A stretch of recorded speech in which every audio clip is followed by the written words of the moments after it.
All righty, what is up, college baseball fans? Welcome to another episode of the 11.7 podcast. This is our official regional, super regional, and Omaha episode for the Field of 64 and the postseason here. I am live from Oklahoma City at the Women's College World Series, and joined by Jack, Dimitri, and Noah down there in the Cancun regional. We're going to go very, very simple structure to the show. We're gonna pre we're gonna not preview, but we're gonna look back at our preseason Omaha 8's. I don't know, talk about those for a little bit, see how we're feeling, and then we're gonna go regional by regional, make our picks, and then we're also going to make our Omaha 8 picks and our national championship picks here live on the show. Should be a lot of fun. Episode is brought to you by Home Field Apparel. Use promo code CWS25 for 15% off your purchase. If you're a team that thinks they're going to make a chance at Omaha, go ahead and use that promo code now. Make sure you have all of this stuff, all of your apparel, jerseys, t-shirts, bomber jackets, hats, everything. Make sure you have them for Omaha. It's Hey, going to be here sooner or later. speaking of home field, they got merch dropped in the NCAA cover in the photo shoot. Reggie Bush was rocking their jacket. A couple other players were rocking their Yeah. stuff. Sick. I was at the Women's College World Series today. We're between sessions right now, so I saw the first two games, and there's two more games later tonight. There was so many Florida Gator pullover jerseys and Oklahoma Sooners gear from home field. Like people are rocking it, so it's a very popular and hot topic right now. So join the crew. I'll say this too before we continue. I'm not sure if you guys also took note. Reese Chapman of Tennessee did a home field photo shoot, did two different hats, a couple different pullovers, a hoodie as well. Like it's really cool to not only see home field like really dedicate, obviously, to the retro vintage game across all sports, but really in college baseball. Like they're making such a conscious effort to try to grow the game of college baseball, which is super stick. NIL deals for college baseball guys? I think freaking so. Let's do it. Let's do it. I do think college baseball is a untapped market for that kind of No doubt. niche market, apparel, merch, Speaking whatever. speaking of niche marketing and NIL, Max Blue taking a like full advantage of an NIL deal with a roofing company down there in Austin, Texas. I wish well for everybody that endured the tornadoes down there, and they're obviously fixing that center field batter's eye as we speak at Dish Falk. But yeah, that was very well timed by Max Blue, the former Big 12 Player of the Yeah, Year. 1000%. Back when I was playing, if some company paid me $5, I would do whatever they said, easily. It's like, Yeah, sure, No I doubt. wish, yeah. I wish we played in that era. Everything is better after you play. They got the new stadium after I played. They get NIL after we played. Everything just gets better after we played. yeah, it's all right. We're old heads now. They get new baseballs and better bats after you Oh no, play. no, I like the dead Oh, ball era. Dimitri loved the dead ball, dead bat era. I hated it. I loved it. I would have hit 20 homers if I would have played in today's game. In that bandbox that we played in. Oh yeah, give me the dead ball era. Hey, something to think about though. I noticed during conference Yes. tournament time, it feels like we're getting those live golf ball type baseballs Uh-huh. back. I think we're going to start seeing a Yep. lot more home runs coming up here in the regional, super regional They play. have to, dude. They gotta break them back in before Omaha because we all know Omaha the graveyard.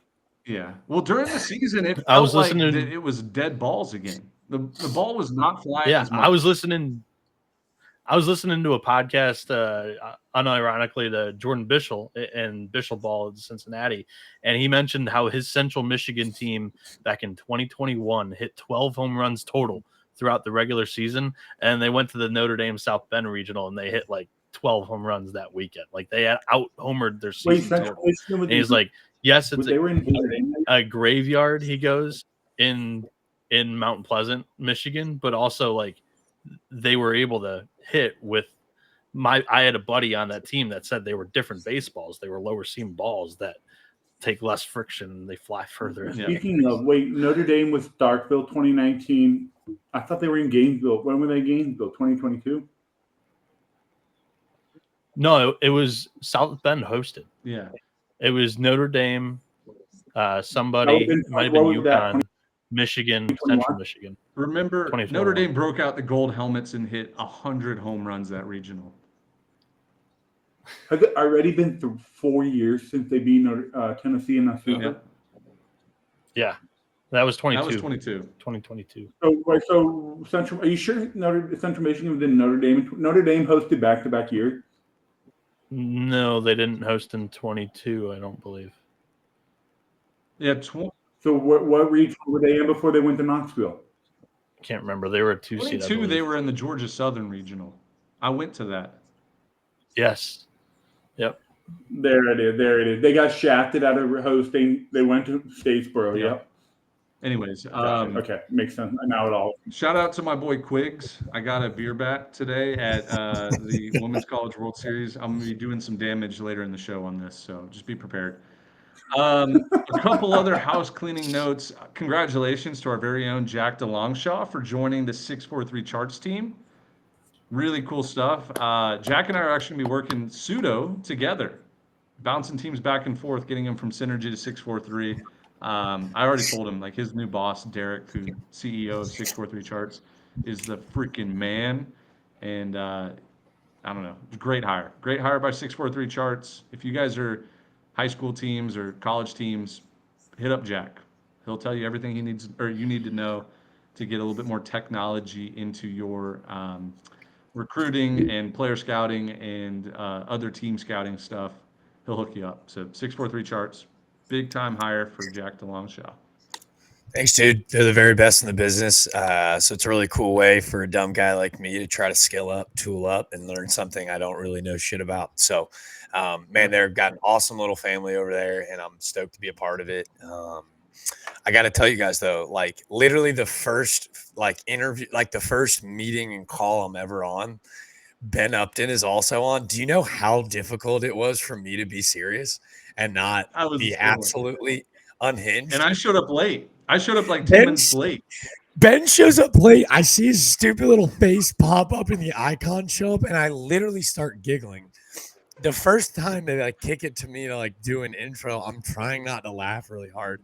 And I pick up my mic like this, and then everyone starts to give me a hard time, like, oh, Ben shows up and he immediately goes back into podcasting form. So it was hilarious. I couldn't keep a straight face, but beyond I get like 20 meetings thrown on my calendar last minute, and I'm packing for OKC for the Women's College World Series, and I just didn't see this meeting show up.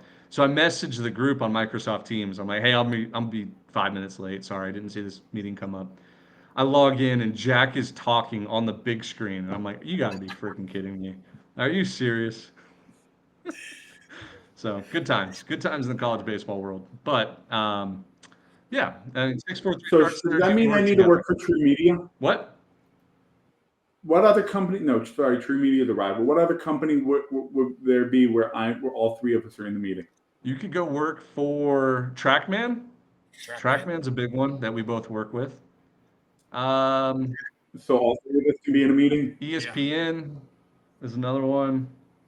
That would be pretty neat. I don't know. There's a bunch out there. Don't really answer DMs though, huh? Jack, I think your mic got unplugged or something. You sound very quiet. Any better now? Yep, way better. I just gotta hold it. That's silly. Yeah, man. College baseball rocks, doesn't it? Super steez. All right, let's do it. So, Dimitri, go ahead and share your screen. Let's do our preseason Omaha 8's. And honestly, not too bad. If you weren't an 11.7 listener, or if you did not keep up with us in the preseason, you'll notice that these are there's some teams that are scratched out. There are some teams, like, we did not duplicate teams because it was a snake draft. So nobody could have the same team twice. And then right before conference play, we were able to switch teams out and add new teams in. The one rule is we had to have a non-Power 4 team in our Omaha 8. So I'll read down the list here. I had LSU, originally Virginia, switched to Oklahoma, and then Arizona State, Oregon, Arkansas, Wake Forest. Originally had NC State. I don't know why. I switched to Stanford. Terrible switch.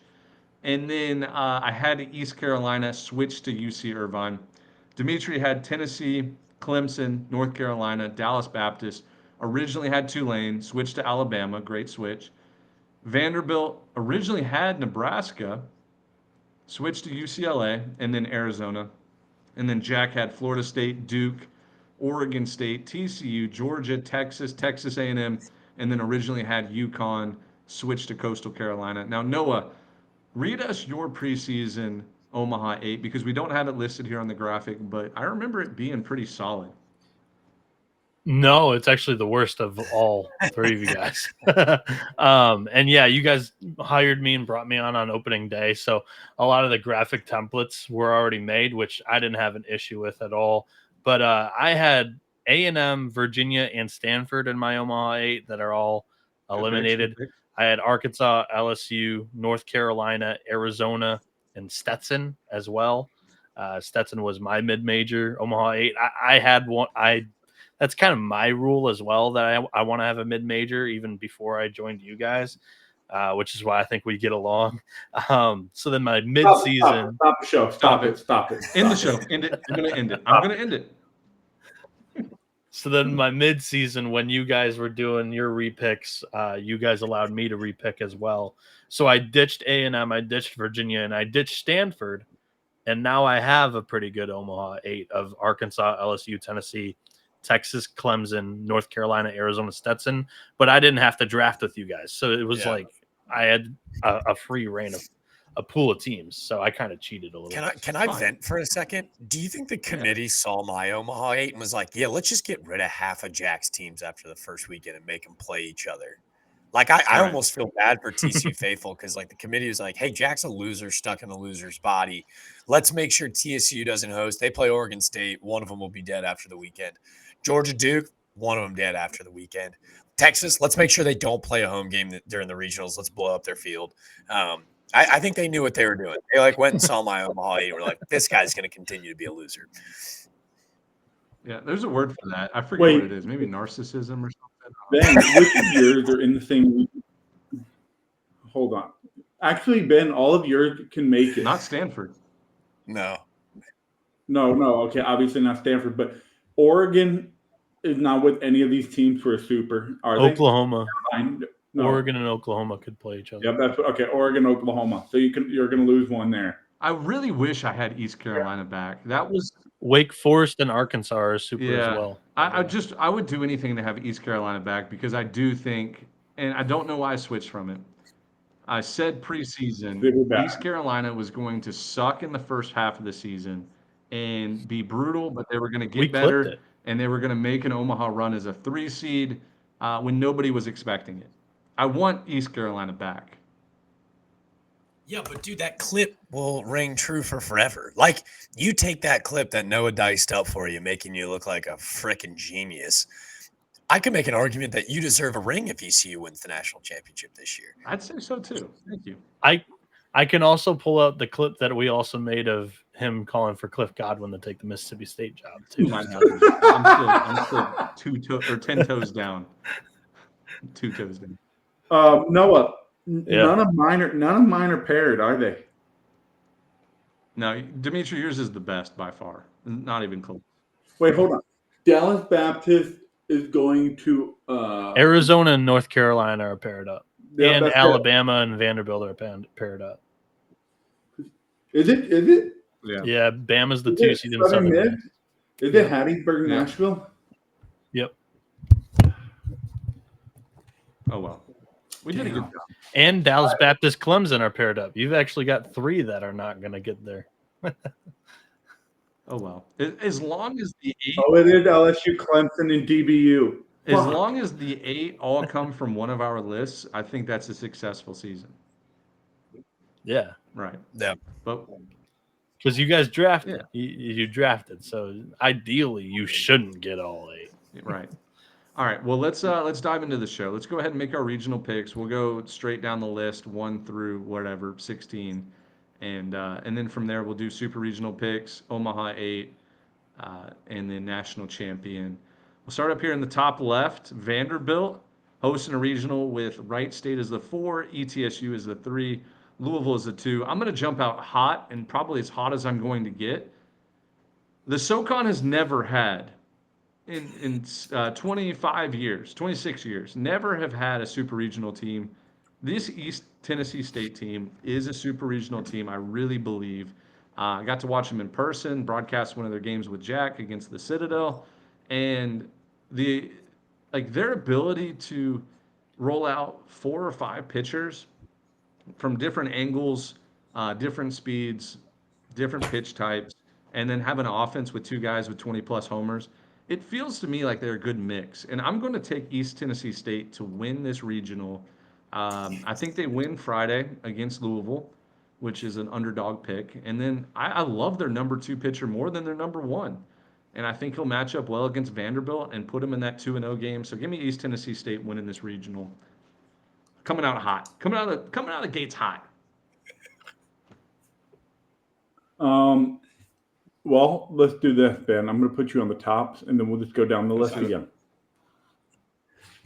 Give me Vandy. They're rolling. They're hot. Best team in the country from a metric standpoint. If you don't believe they're a top team in your personal rankings, I personally don't care about your ranking. Vanderbilt's winning this regional. They're the number 1 team in the country.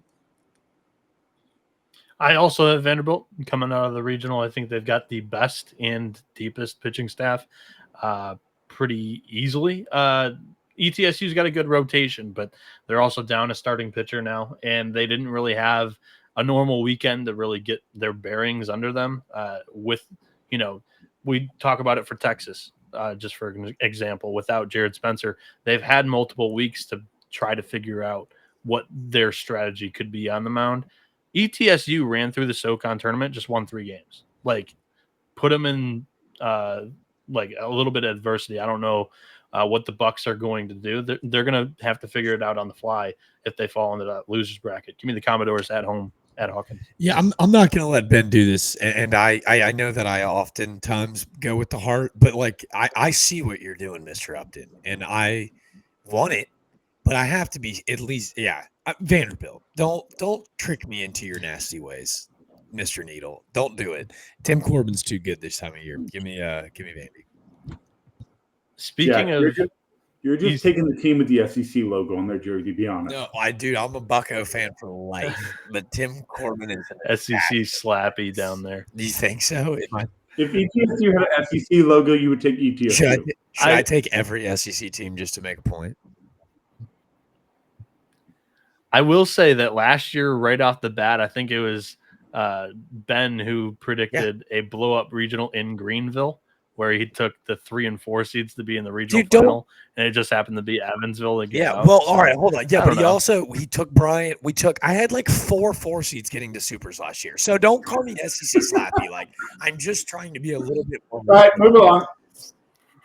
So this actually, you guys bring up a good point, and I want to touch on this. I do think this year is going to be the least chalky year in the last 4 or 5 years. Yes. We have seen nothing but chalk other than Oral Roberts and Evansville since COVID 2019 or 2020.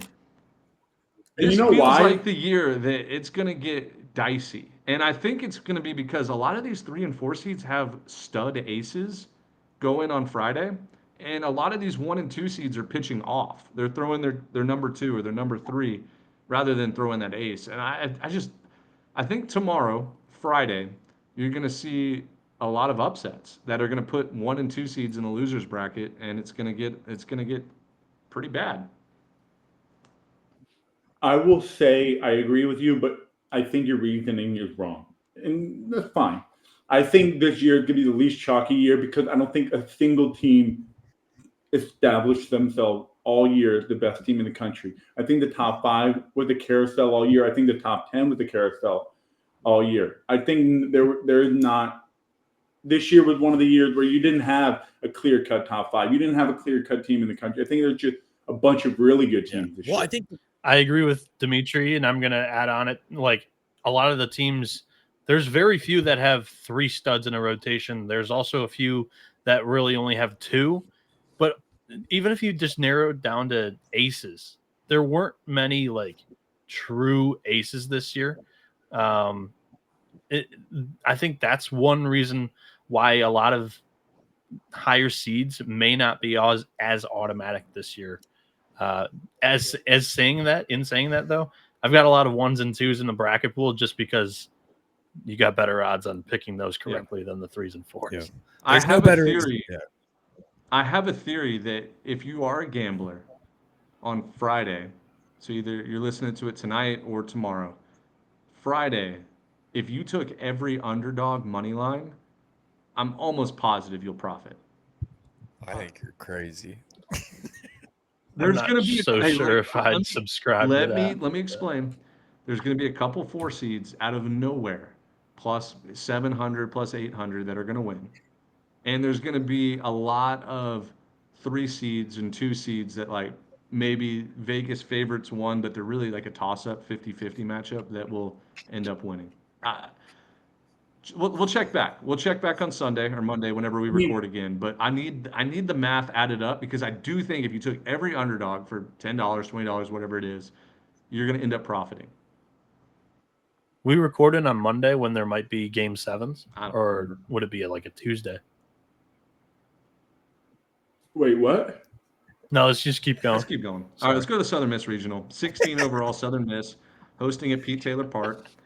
Tough, kind of a gauntlet style regional here. Columbia, really dangerous 4 seed. Miami is the 3. Alabama is the 2. I'm going with Southern Miss. I think that they're one of the most complete teams in the country. I don't love how they're starting JB Middleton game 2. I do not love that because Columbia can get you game 1. But Can I explain why they're doing it? yeah, So I Matt do- Adams it's is I do your already know turn, why. damn My it. brother, who's sitting in the hotel room with me right there, he explained it Wow. earlier. Matt Adams did pitch against Alabama in a midweek earlier this year, who's their number 2, and they did not want Alabama to see him a second time. So it makes sense. Yeah, it does. So there are 2 options I can go with here, Well, gentlemen. there's really 4 I can options either- you can go here. No, Columbia's not one of them, so that's 3. All right. But Southern Miss, not a very fun number 1 seed to pick here. Like I think they can very easily win the series, but I think they're expected to win the series. There's regional. I think Miami and Alabama are more fun picks with higher upside. If you understand what I'm saying here. Like, I think it could easily just be Alabama or Miami coming out of this regional, and nobody will be like, no way they won that regional. That makes sense? Like, if Alabama wins this regional, you guys could be like, wow. No, Same thing with Miami. If Miami wins, you're not going to be like, oh, my God. I might. So I think the winner of Alabama-Miami tomorrow, Friday, is going to win this regional. And I think, God, you know what? Give me Miami. Give me Miami. I think they can do it. When they don't play at home, they play really well in the postseason. Miami's throwing Siskar tomorrow for what it's worth. I find that pretty interesting too. Southern Miss for me. I'm going with Will's Golden Eagles. They every single year they have the pitching talent, but this isn't your every single year Southern Miss team. This is a good offense this year as well. Yeah, they've got some boppers.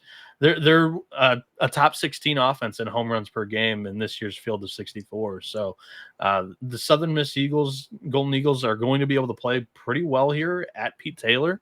And I think they'll be able to hold serve at home. Give me Southern Miss. I'll take Alabama.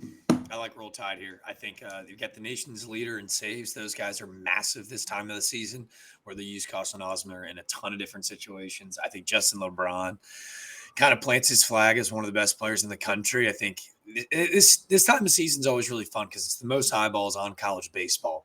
You need your superstars to go be superstars, and I think a guy like Justin LeBron can become a household name across the country by Monday morning.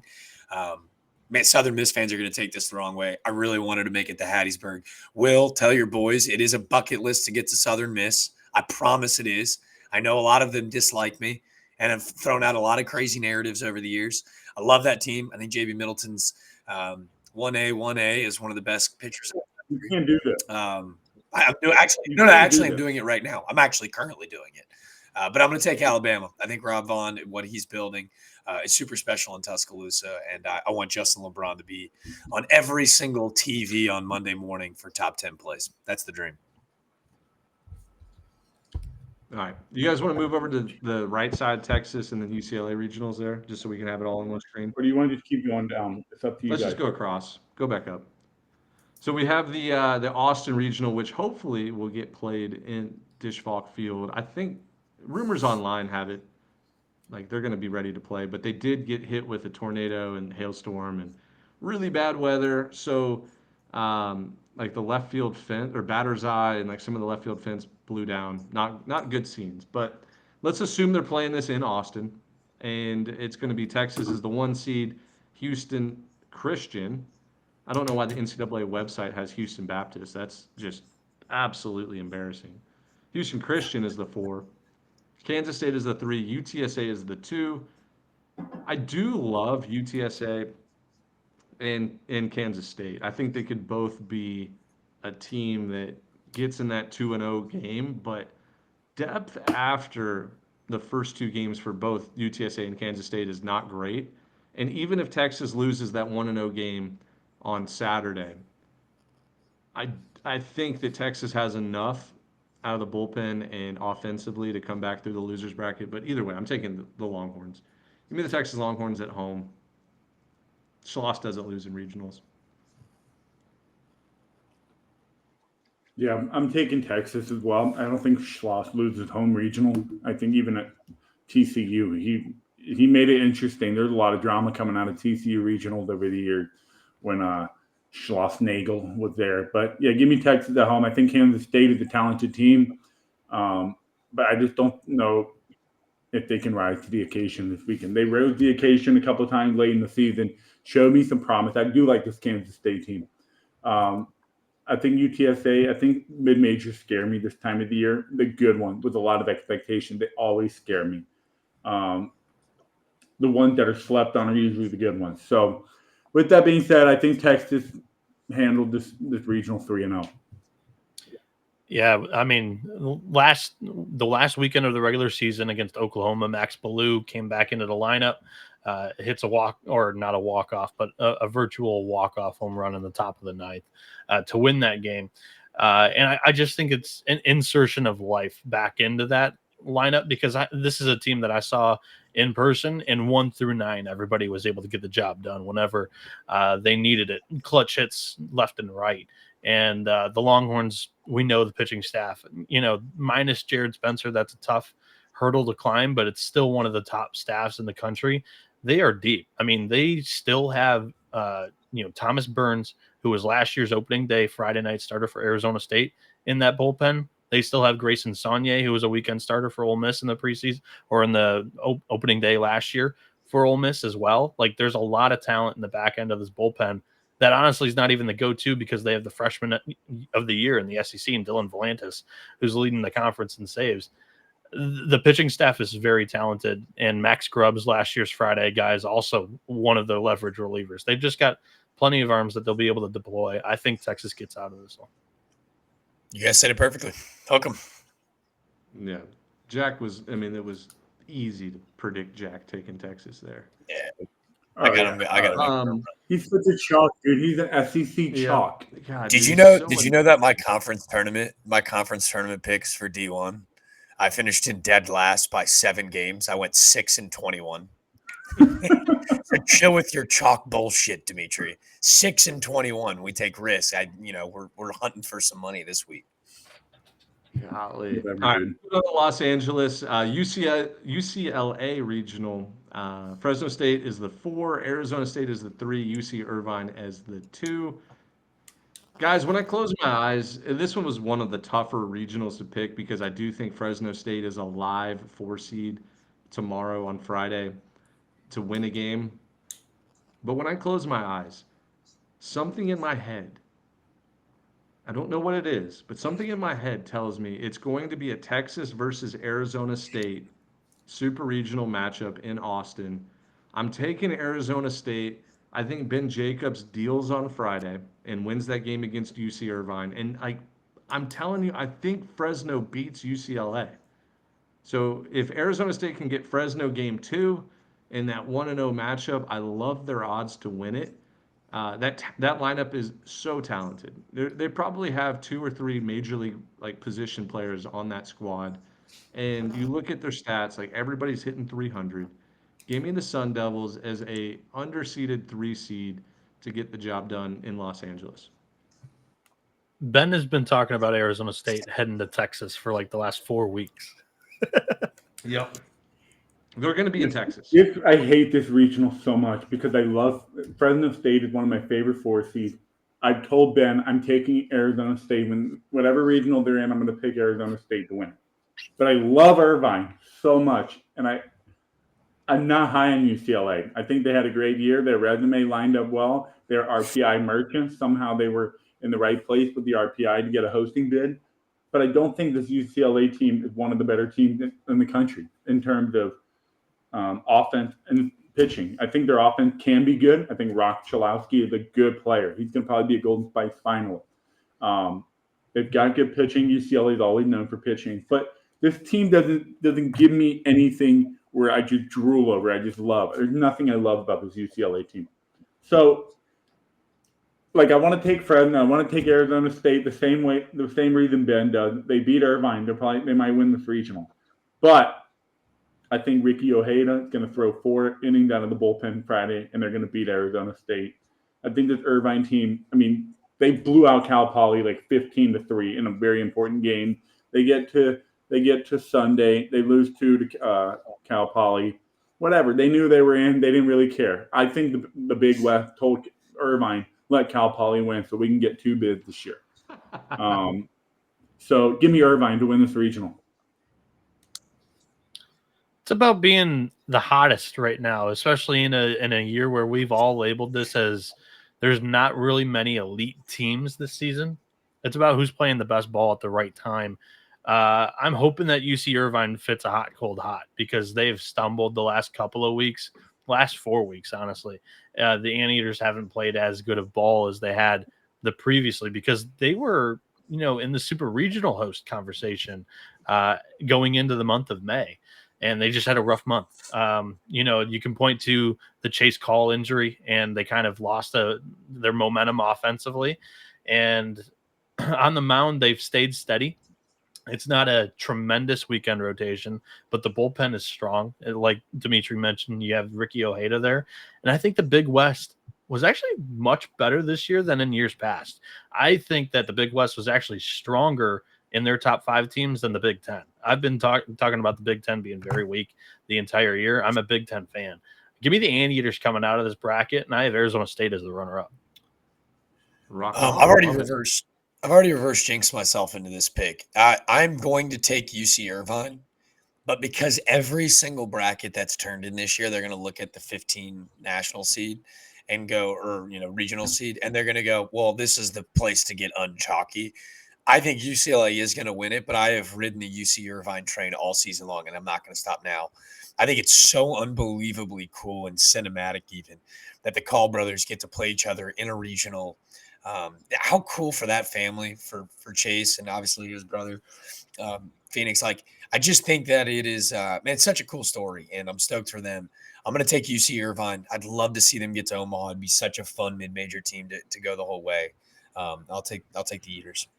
Hey, they were one of the first teams you jersey swapped and got to cover this year, right? It was my first. It was one of those like start to finishes, right? Where like I got to jersey swap with him. It was me and Chase Call, and then we did like a Pental Talk takeover. So had on Anthony Martinez and Call and Coach Horta. Like the whole squad is very like down to the stirrups. There's so much tradition and passion that it's a really easy team to be all behind. If that makes sense. Oh, dude, let's go, baby. Eaters. All right, let's move down to the Tallahassee Regional. Florida State is the number 9 overall seed. They're hosting Bethune-Cookman is the 4. Mississippi State is the 3, and Northeastern, who's won 26 straight games, as the 2. I put it as I think I submitted this as the toughest regional bracket of. Maybe I might have went with somewhere else, but they were definitely one of my top 2. Never mind. I forgot what it was. I forget where I went to. But anyways, like this is, You might have went Oxford. I think I did go Oxford. I did because I also picked Murray State to win as my favorite 4 seed. But anyways, going back to Tallahassee, I told the boys here on Monday when the bracket was released, I said, "Hey, watch out. If Jamie Arnold doesn't pitch Friday, I think Bethune is live as a 4 seed. They're number one. Joey Vellini is thrown Yeah, Friday. Bethune's number one guy and their best reliever can piggyback off of each other and win a game. They're not going to win the regional, but I think they can win a game with their offense. And Jack told us on Monday that Bethune has 24 come from behind wins this year. So even if they get down early, they're not scared to come back and pile on runs late against your bullpen, which Florida State, assuming Leiter doesn't come back as a bullpen piece, which he might, there's rumors that he might be coming back to pitch out of the bullpen, but their bullpen's been pretty bad this year. I could see Bethune potentially pulling off a huge upset on Friday, but my pick here, I think I'm going to go with I'm going to go with the Justin Parker-led Mississippi State Bulldogs, who Oh, wow. I know there's rumors going around that Brian O'Connor is going to take this job at Mississippi State, and maybe he does. And like, good for them if they can hire a guy like him, a national champion and somebody that's been to Omaha like 5 of the last 8 years. But I think it's something we saw Mississippi State turn the page after Chris Lamona's left, and the players started playing harder. They started winning more games, and to me, it feels like they have the talent to win a regional and potentially a super regional. And like, why doubt them now? I don't know. I can see Pico Khan coming out Friday, winning that game against Northeastern, and who knows? Like, maybe Bethune's in that winners bracket game with them. So I'm gonna take Mississippi State here to win the regional. Ben, two things. You almost just put me to sleep there with that whole I know. I spiel. could feel myself rambling. Number two, you said do not bring up Brian O'Connor. And who brings up Brian O'Connor? You do. Yeah. Don't you hate it when the guy actually gives insights and analytics? I hate that from you, Ben. I can't believe I that. hate it. I hate it so much. I'm sorry. I know I was being sarcastic. I thought it was great. I was making fun of Dimitri. Jack, I mean, we all know who you're picking this regional anyways, too. But Who am I picking? I'm going to let you find SEC out. No, he's team. picking Northeastern. Northeastern was loyal to the pencil like since day one. Doesn't matter. Yeah. Anyway, I thought I was an SEC slap. I can't remember. Huh.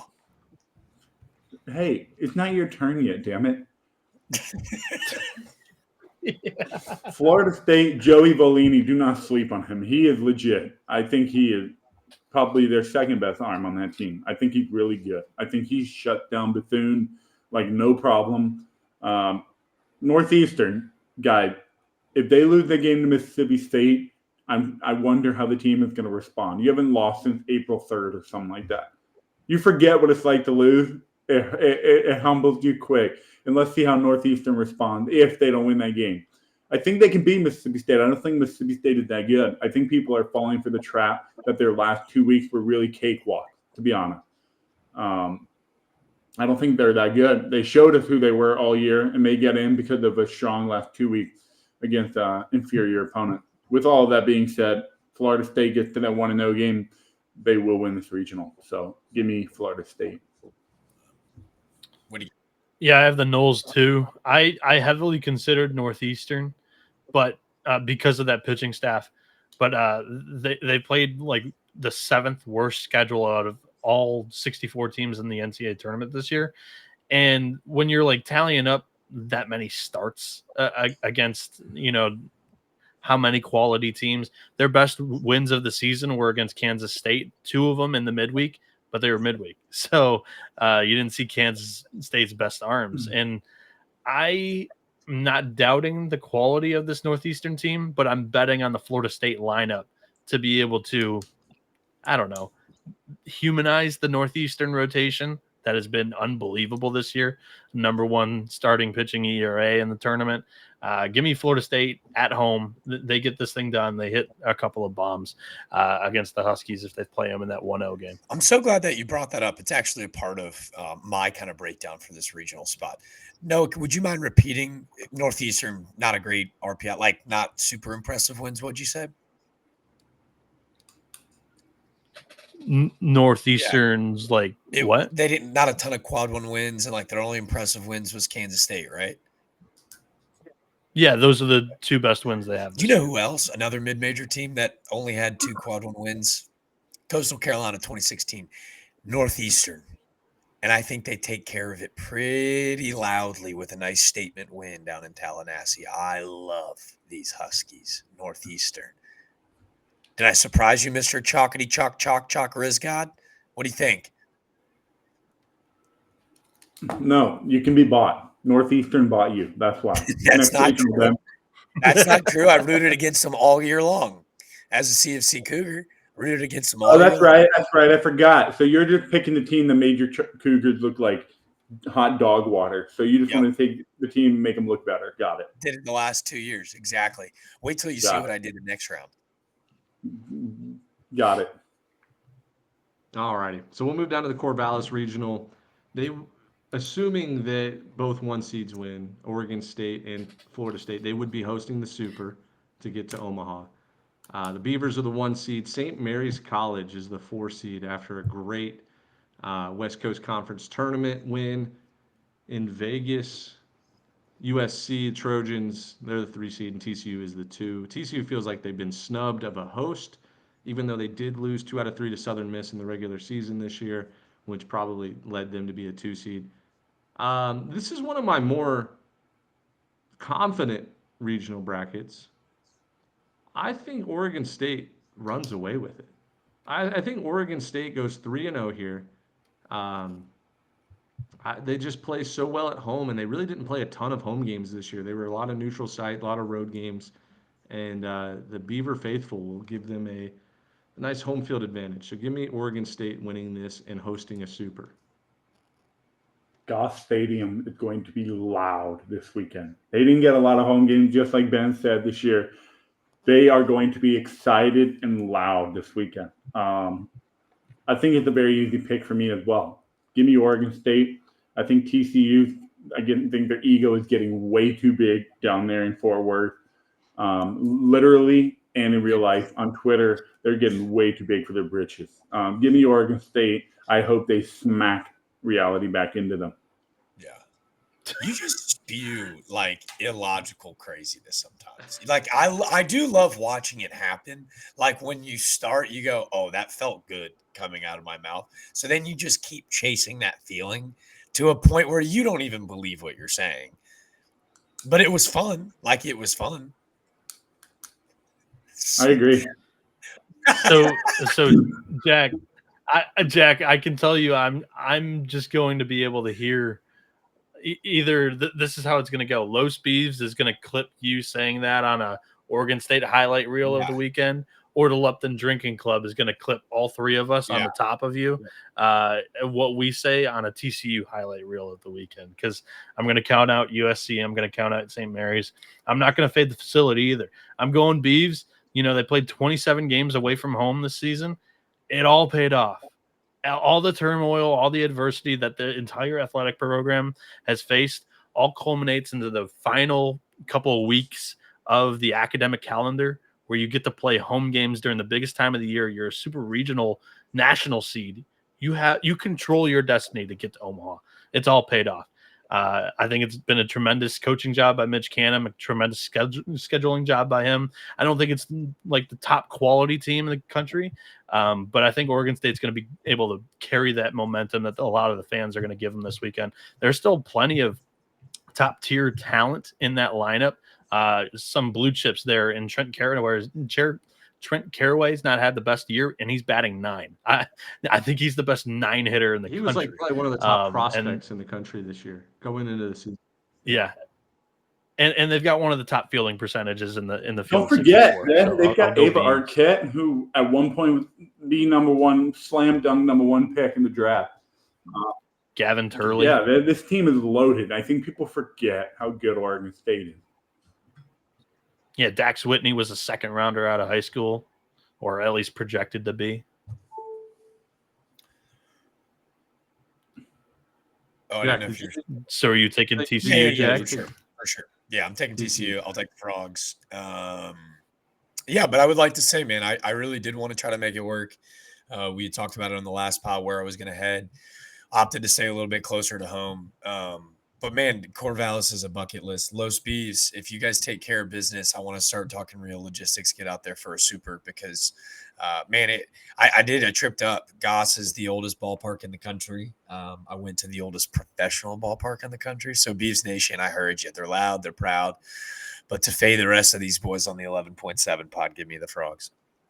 Yep. Now, I do want to say one more thing. My boy JD Sailors from Lupton Drinking Club wanted me to give a shout out to the Curry Cup.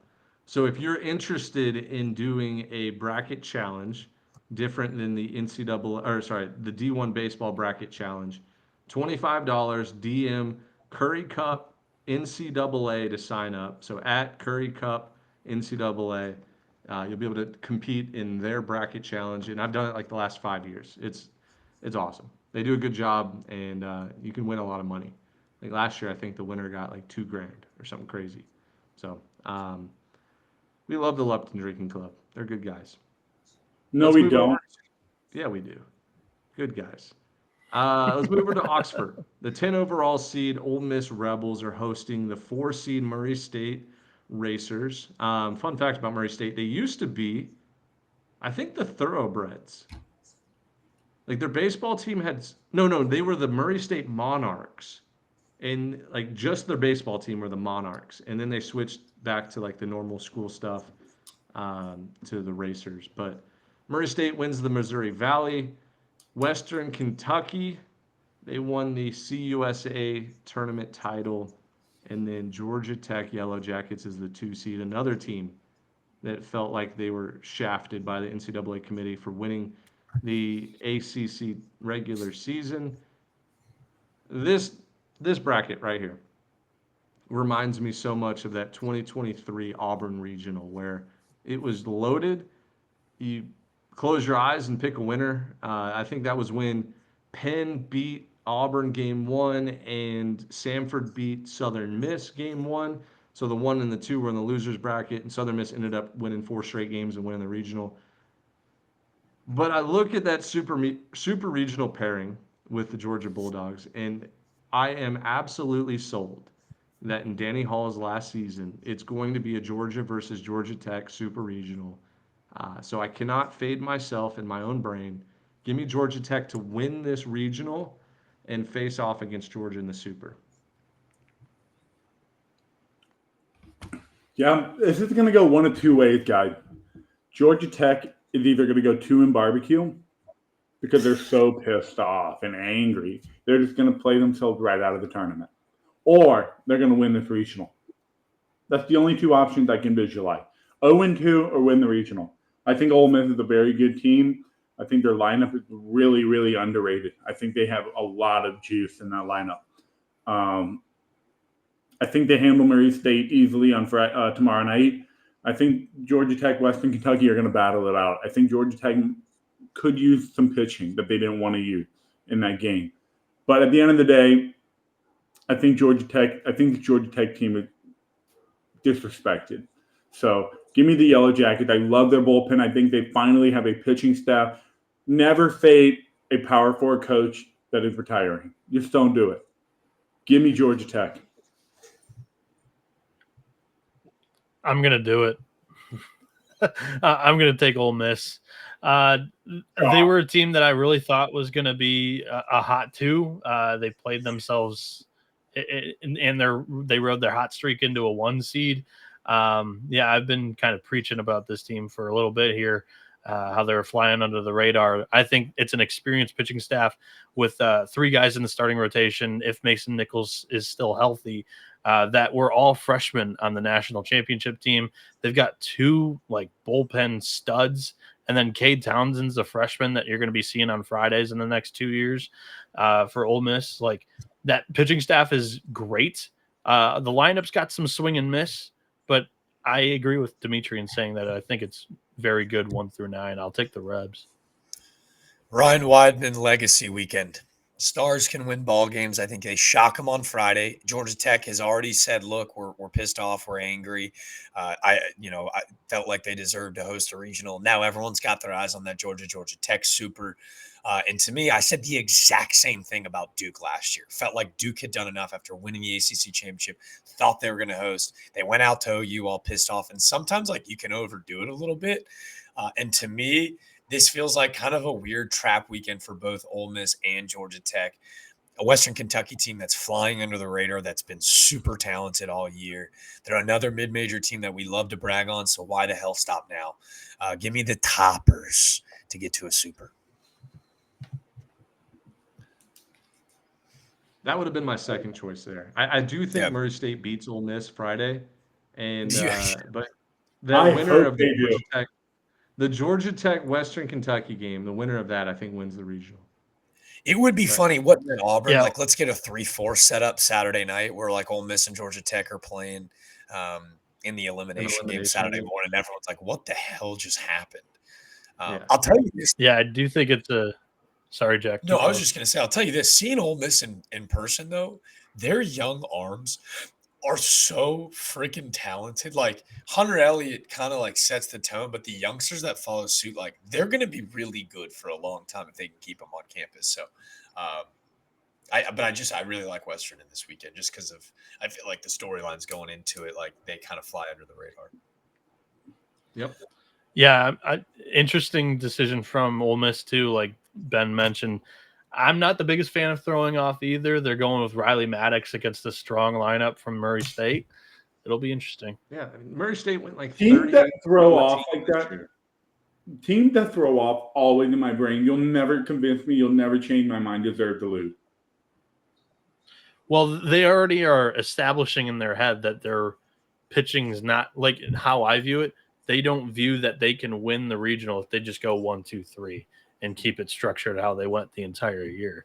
But I'm going to stick with my Ole Miss pick. Do you think that's the reason, or do you think, we're so much better than this team, our number 2 is good enough to beat them? That's the way I view it.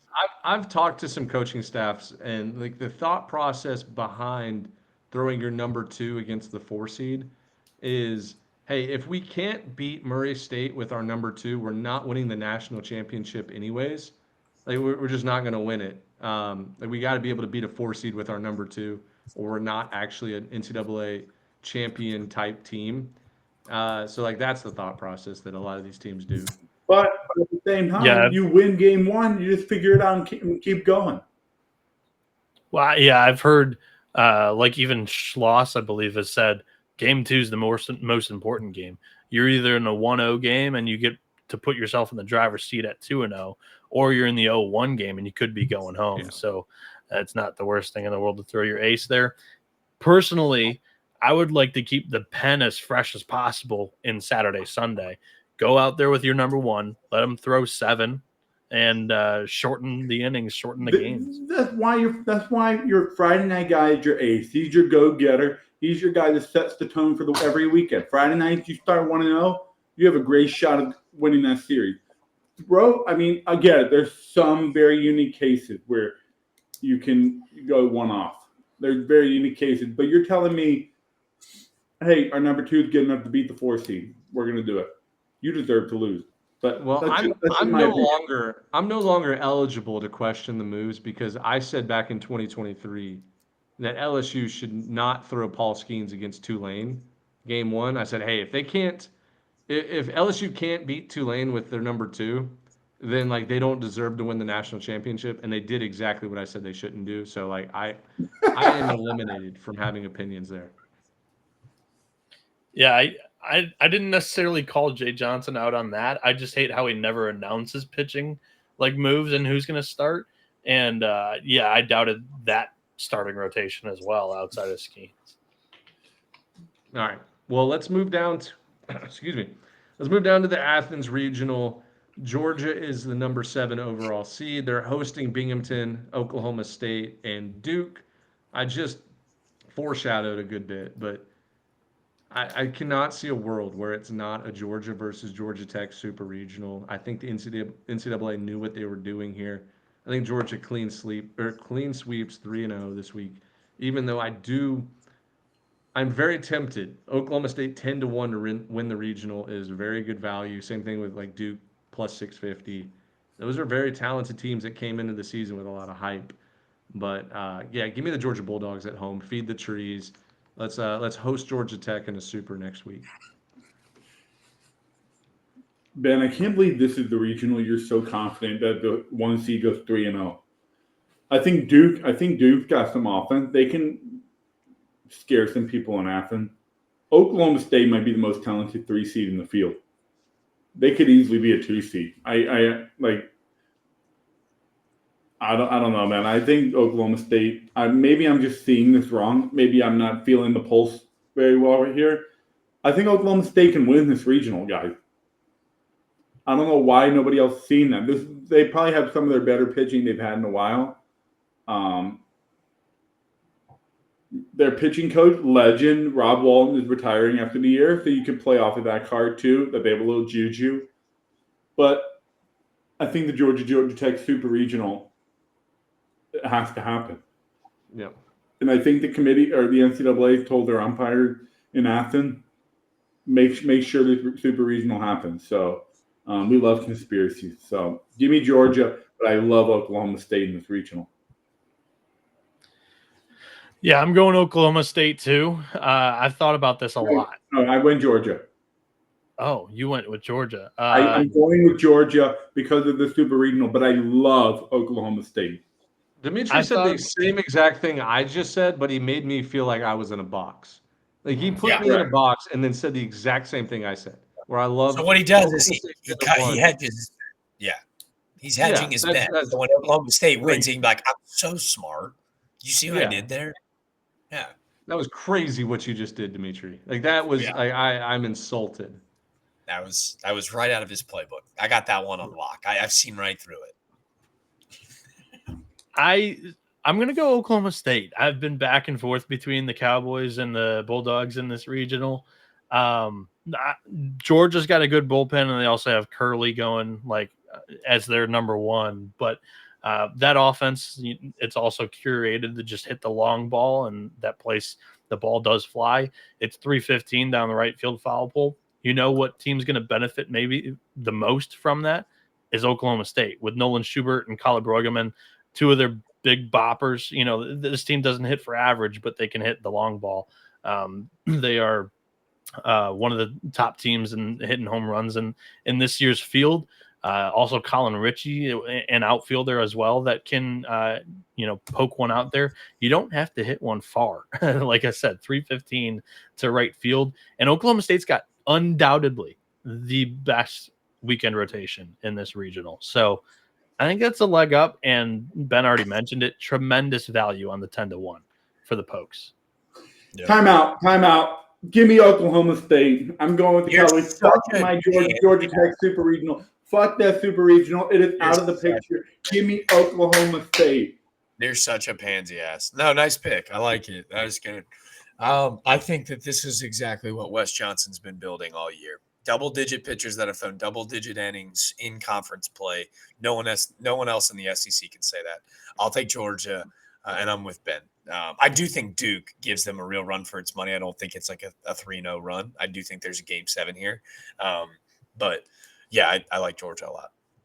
Devin Obie, walk-off homer. Yeah. Game 7.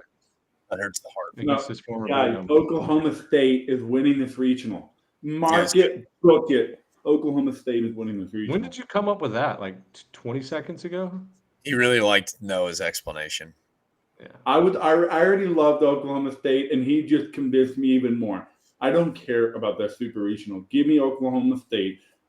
And then Georgia Tech can host Oklahoma State in Atlanta.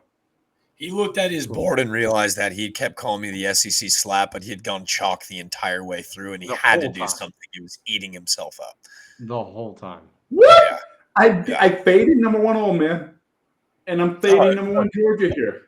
Oh, no, really ballsy picks. I'm not going to lie to you. It was very ballsy to take the most highly bet on 2 seed in the entire tournament. It was really ballsy of you. Yeah. And what about my And 3 seed? You Well, took. that was much better. I'm coming to Dimitri's defense here too. You took Irvine, right? I took Irvine too. Oh, against the And team I that took nobody Miami, thought- another 3 seed. Yeah, Your took favorite- Miami as well. your favorite team. Bro, Your hop favorite off the team? train, buddy. Your Hop favorite off. team? All right, let's move. We gotta get out of here. We gotta Yeah, get do you Noah. even have a favorite team? You have like 30 favorite teams. Yeah, it's, All right, let's I've move said down. that from the jump. We're not in a rush. We're fine. All right. So the Chapel Hill Regional, number 5 overall seed, North Carolina Tar Heels, hosting the 4 seed Holy Cross Crusaders as the 4, Nebraska Cornhuskers as the 3, Oklahoma Sooners as the 2. Don't think, just bet. That's my mantra here. Don't overthink it because you can convince, if you do a tad bit of research, you can convince yourself to take Holy Cross here. I didn't do a ton of research on this because I was like, you know what? North Carolina is a team that I think can not only make it to Omaha, but win the national championship. Give me the Tar Heels at home. But I keep having flashbacks to last year's Chapel Hill Regional where Long Island was 2 outs away from winning that first game, where LSU and Wofford were battling it out for extra innings. I just give me the Tar Heels. It won't be pretty. They'll probably lose a game at some point, but give me North Carolina. I think they're the deepest team here. Oklahoma, ballsy move, saving Kyson Witherspoon for game 2 and going with his brother Malachi, as Dimitri says, also known as Malachi. Malachi. But yeah, Nebraska comes in hot. Oklahoma, probably the deepest pitching staff, maybe or at least starting rotation in the country. And then Holy Cross, very sneaky 4 seed. They've beaten Auburn in a game this year, and they also beat somebody else pretty good. So don't think, just bet. North Carolina is my pick. Yeah. Malachi is That's throwing insane. game against Nebraska. It's insane. I think Oklahoma, that's mistake number 1 because they're about to go 2-0. They're going to lose to Nebraska, then Holy Cross is going to eliminate them. North Wait, time Carolina, out. Do you Nebraska think won. Holy Cross is beating Kyson Witherspoon? Oh yeah. Oh, God. Oh yeah. Well, Ben, you know the book on Kyson, right? When Yeah, he's you're- faced, you brought it. That's the Noah Beanick special, the stat. He Yeah. pitches to his competition. yeah, Holy not the Cross most going to put up perfect. 3 runs. Holy Cross going to put up 3 runs on Kyson Witherspoon in the first inning in that elimination game.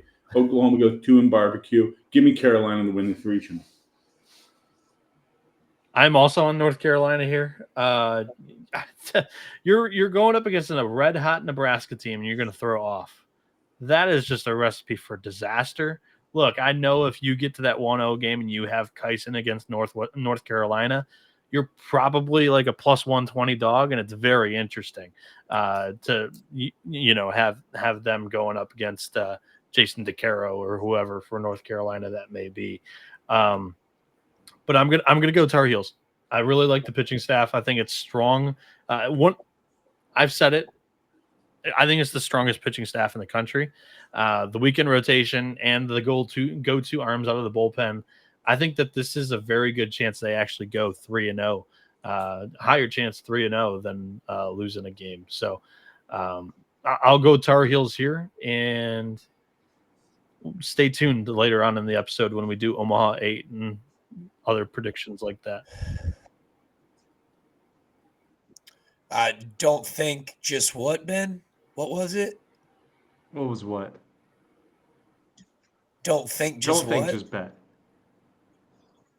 Nebraska! I want it more than I can breathe. How sick would Charles Schwab Field decked out in red be? It's just that simple. The whole lower bowl. It's LSU. It's Tennessee. Nope. This year, the diaper dandy roll it in the Roccos. They dominate the Jello shot challenge. They blow that record out the window. It was an unbreakable record, just like Cal Ripken and the Ironman streak. Go Big Red. No stats, no standings. Just bet with the balls. Give me big. Isn't that one of the unbreakable records that's still standing, though? The Cal Ripken games Yeah, played? well, it's about to be shattered. It's about to be shattered, is what I'm saying. Yeah. You get Nebraska fans in their yard. It's gonna be Yeah. sick. Let's say Oklahoma loses game 1 to Nebraska. Do they save Kyson Witherspoon for the 1-1 game and go number 3 against Holy Cross?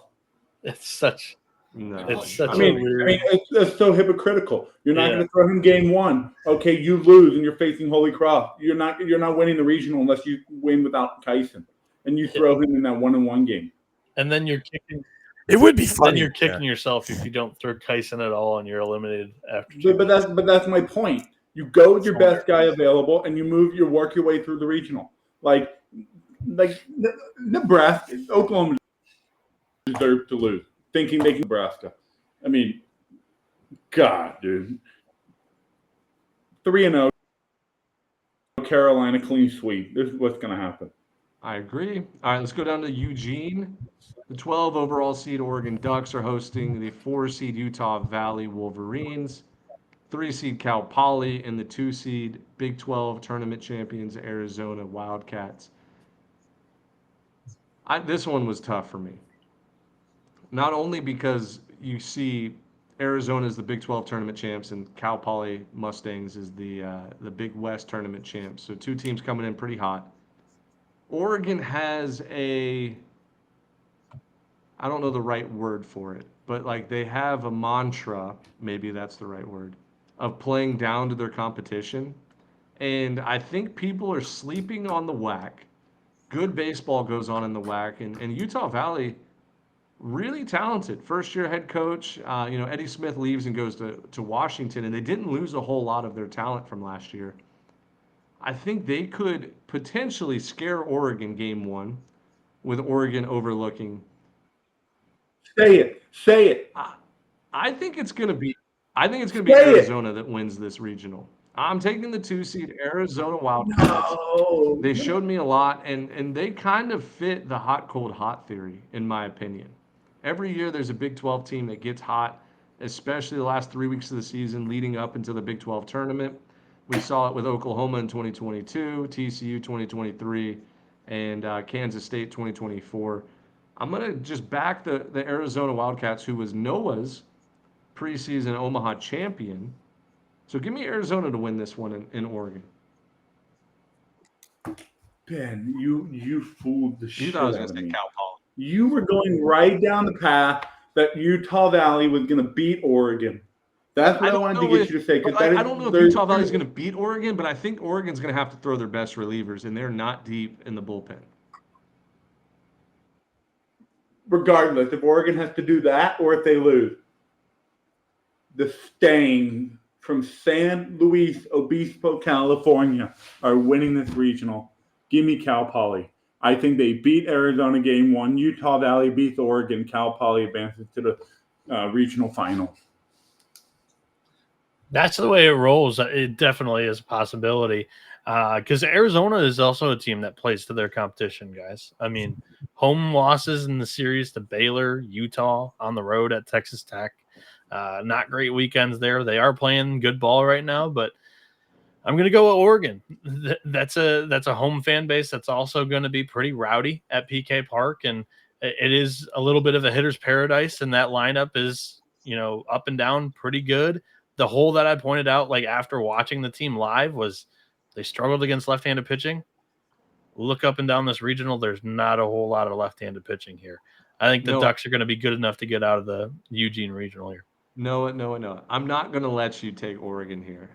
You're going to have to stick by your preseason national championship pick. You cannot do this because you're going to play both sides, and I'm not going to allow it. Time out. If you take Oregon here live on the show, you are not allowed to tweet out or talk about picking Arizona to win the national championship. You have to forfeit. You have to forfeit you're not it allowed right to be now. on the next episode. I will not allow it. And you're suspended. What happens if I'm right on Oregon, though? Well, then that's fair. You can have your Doesn't flowers. matter. Yeah, but when you see, this is the problem with me. Like, Dimitri was partially right. I do, by fault, look out for those that looked out for me in February. It doesn't matter if they've gone 0-40 since then. Right now, I want to be the guy to lay my pinky on everyone's forehead and go called it all year long. Wouldn't you rather be right about that though? That's what's Ben's saying that I would still be able to do I that. know. No, I'm You're taking not allowed. Oregon. You have to forfeit Arizona as your preseason pick right now. Yeah. If Arizona wins the national championship, we get to laugh really hard because you don't get to You like do Do not it. get It to would celebrate. be torture if I'm out No, there in no, no. Omaha No, and if they're Arizona wins the playing. national It would be championship, torture. That's what I'm saying. if Arizona wins the national championship, you are suspended from the Omaha final have to fly recap home. episode. You cannot have to come on fly the home. show. No, I should have to sit on the show and not say a word. You have to fly home. If Arizona's in the national championship series, you cannot go there and watch. Noah, are you kidding? So who do you have winning? Who do you have winning the Auburn regional? Don't tell me now, but I feel like you're a sellout. You picked Arizona, stick with them. All right, fine. I'll stick with Arizona. Yes, there we go. Let's go. No, Yeah, I he's just got bullied bullied. Auburn. We need to Now- bully him, dude. He's a rookie. We had to bully him. Yeah, they bullied the shit out of Because me. if Oregon wins, when Oregon wins, he's gonna be like, knew it. That's Like, I fine. tried No, to tell but you that's guys, you know fine, what I Jack. mean? That's Doesn't matter. fine, and you know that's fine. You have to stick I with know your it is fine. initial gut instinct back in February, because if Oregon does win this regional, it's like tried to tell you guys, but I got bullied out of it. If Arizona wins this regional and Yeah. goes to Omaha, he cannot ever say Arizona You don't- ever again. Yeah, that's actually a good point. He's actually being a good friend Yeah. right now, Noah. He really is. That's actually a very. I'm trying to help I'm you. just- Noah. I'm Noah. just trying my best to get it right. Noah, you can Well, literally, that's the if issue. Arizona win the national championship, you can lift your leg on Yeah. all of college baseball Twitter and just take Now- a big old now- 2 feet now let's- wet, smelly dump. But let's dissect this. Did you hear what he said though, guys? He was like, "I'm just trying to be right. I'm just trying to do my best for the listener." This is the difference between he and the three of us. The three of us are looking to take dumps on everybody. He's just honest to God trying to do good work week in and week out. The rest of us are like, fucking Nebraska, baby. Yeah.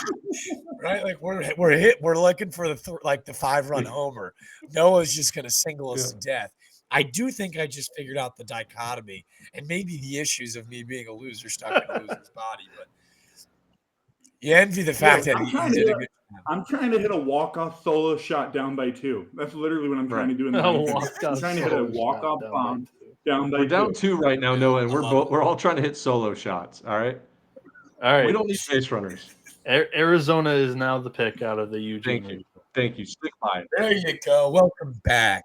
No, Noah, say it with conviction. Believe it. Say You it. with believed in this team your before chest. anybody else believed in them. All right. You Say came it. out with Say it the with some SEC heart. winning the last 6 national champions, and you said Arizona is going to win the national championship this year. Convince in me that February. Arizona's going to win Like, this region. stick with it.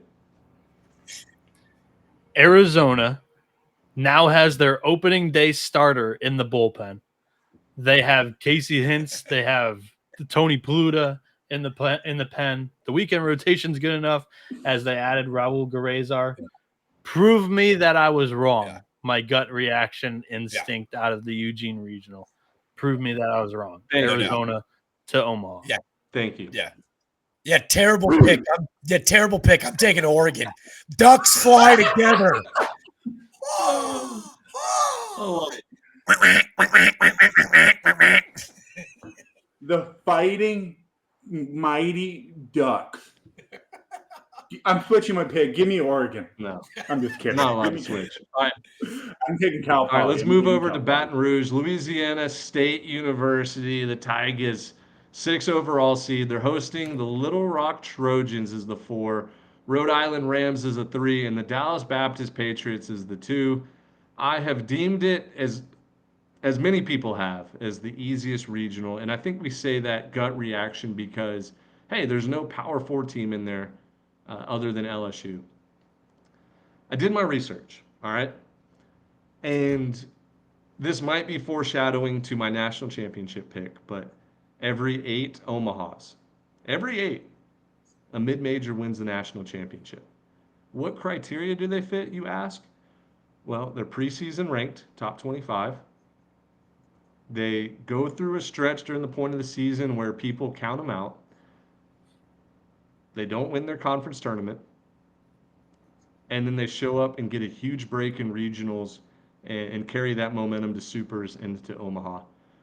The Dallas Baptist Patriots fit all three of those criteria. You can't count the COVID year. So at 8 seasons from 2016, when the Coastal Carolina Chanticleers won the national championship. Chanticleers. Quigs will get on your ass. Chanticleers. The Dallas Baptist Patriots are going to win this regional, and they're going to win the national championship. They're the only team that fits this criteria. They have to win the regional. And would you guys be like shocked? I'm not saying surprised, but shocked. Your body stops, your brain stops, and you're like, oh my God, Dallas Baptist just won a national championship. Would you be surprised or no? Yes or no? Of course. I would be surprised. All right, that's not the answer I was looking for. I would not be surprised. I know, but like, yeah, I know you wouldn't. But like, dude, if and I'm with you here because this would be awesome with everyone saying that this is the easiest regional by far. It would be great for a DBU team to fly under the radar and win this regional. It would go down as one of the most shocking regional losses from like, you know, obviously a national seed in the last decade, though, without question. You know that. Yeah, yeah. No, I think LSU is as talented as they come. Like, if they would have been the number 1 overall seed, I wouldn't have been shocked. I'd have been like, oh yeah, it probably makes sense, right? Like, they're really good. So this is nothing against LSU or LSU fans. I think Dallas Baptist might be that mid-major team of destiny. So give me the Patriots. I love when Ben stands on business. He believes something and he just stands on it, and he tries to convince the whole world that he's right. But he's wrong. He's wrong.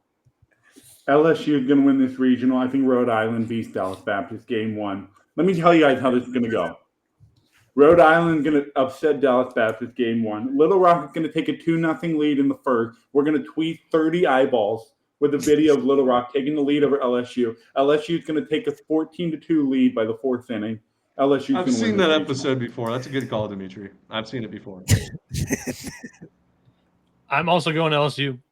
Just the momentum that the box is going to provide.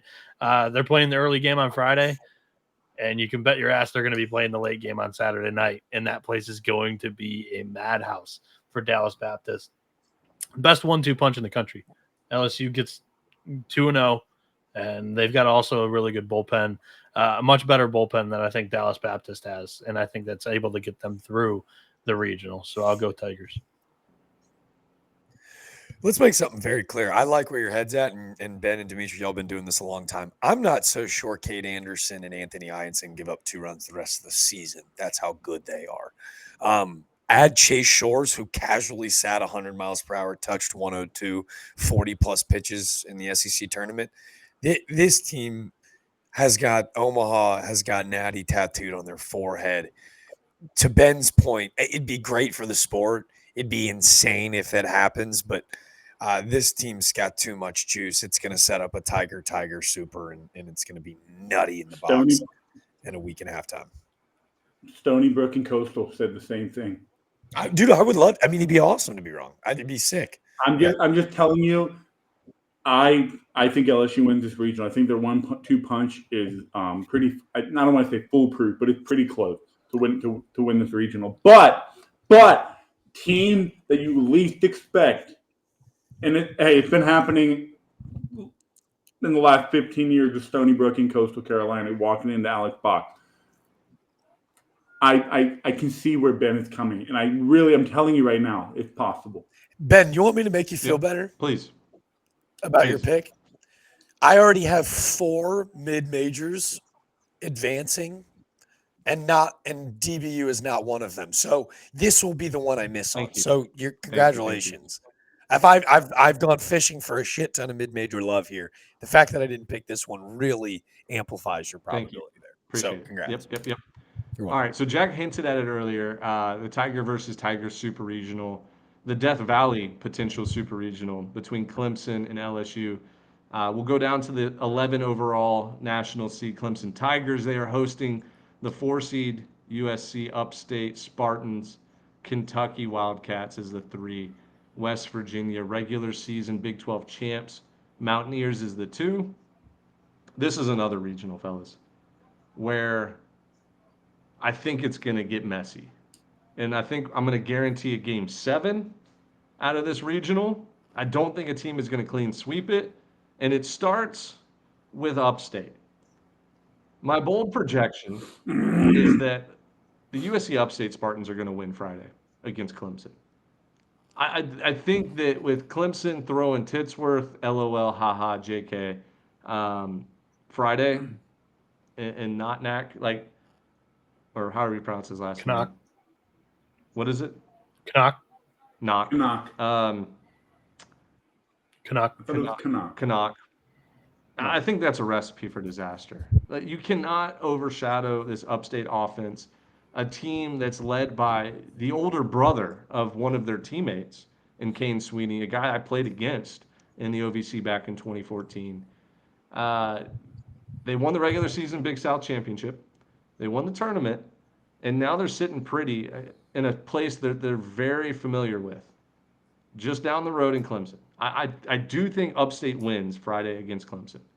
And then West Virginia, Kentucky, like, that's a toss-up to me. 50-50 coin flip.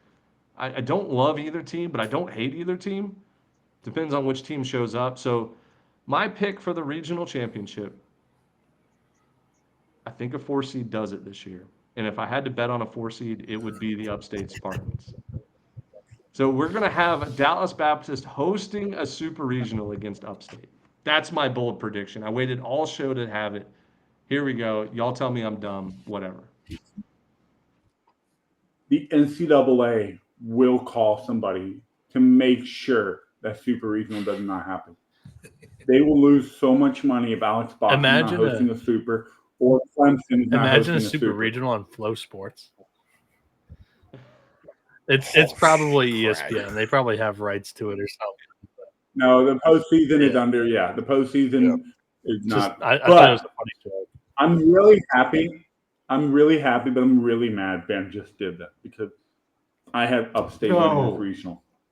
They were my favorite 4 seed in the whole field. Hey, that's so 11.7 there. Like, people are going to be pissed in the comments. I don't care. Like, we at 11.7 will always pick one 4 seed to win a regional, and this is the one that looks like it's glaring right in our face. On Dimitri, on the regional preview that we did, Dimitri's favorite 4 was Upstate, so it was Ben the one that kind of. Hey, the Big South has a national championship more recently than the ACC and the Big 12. True.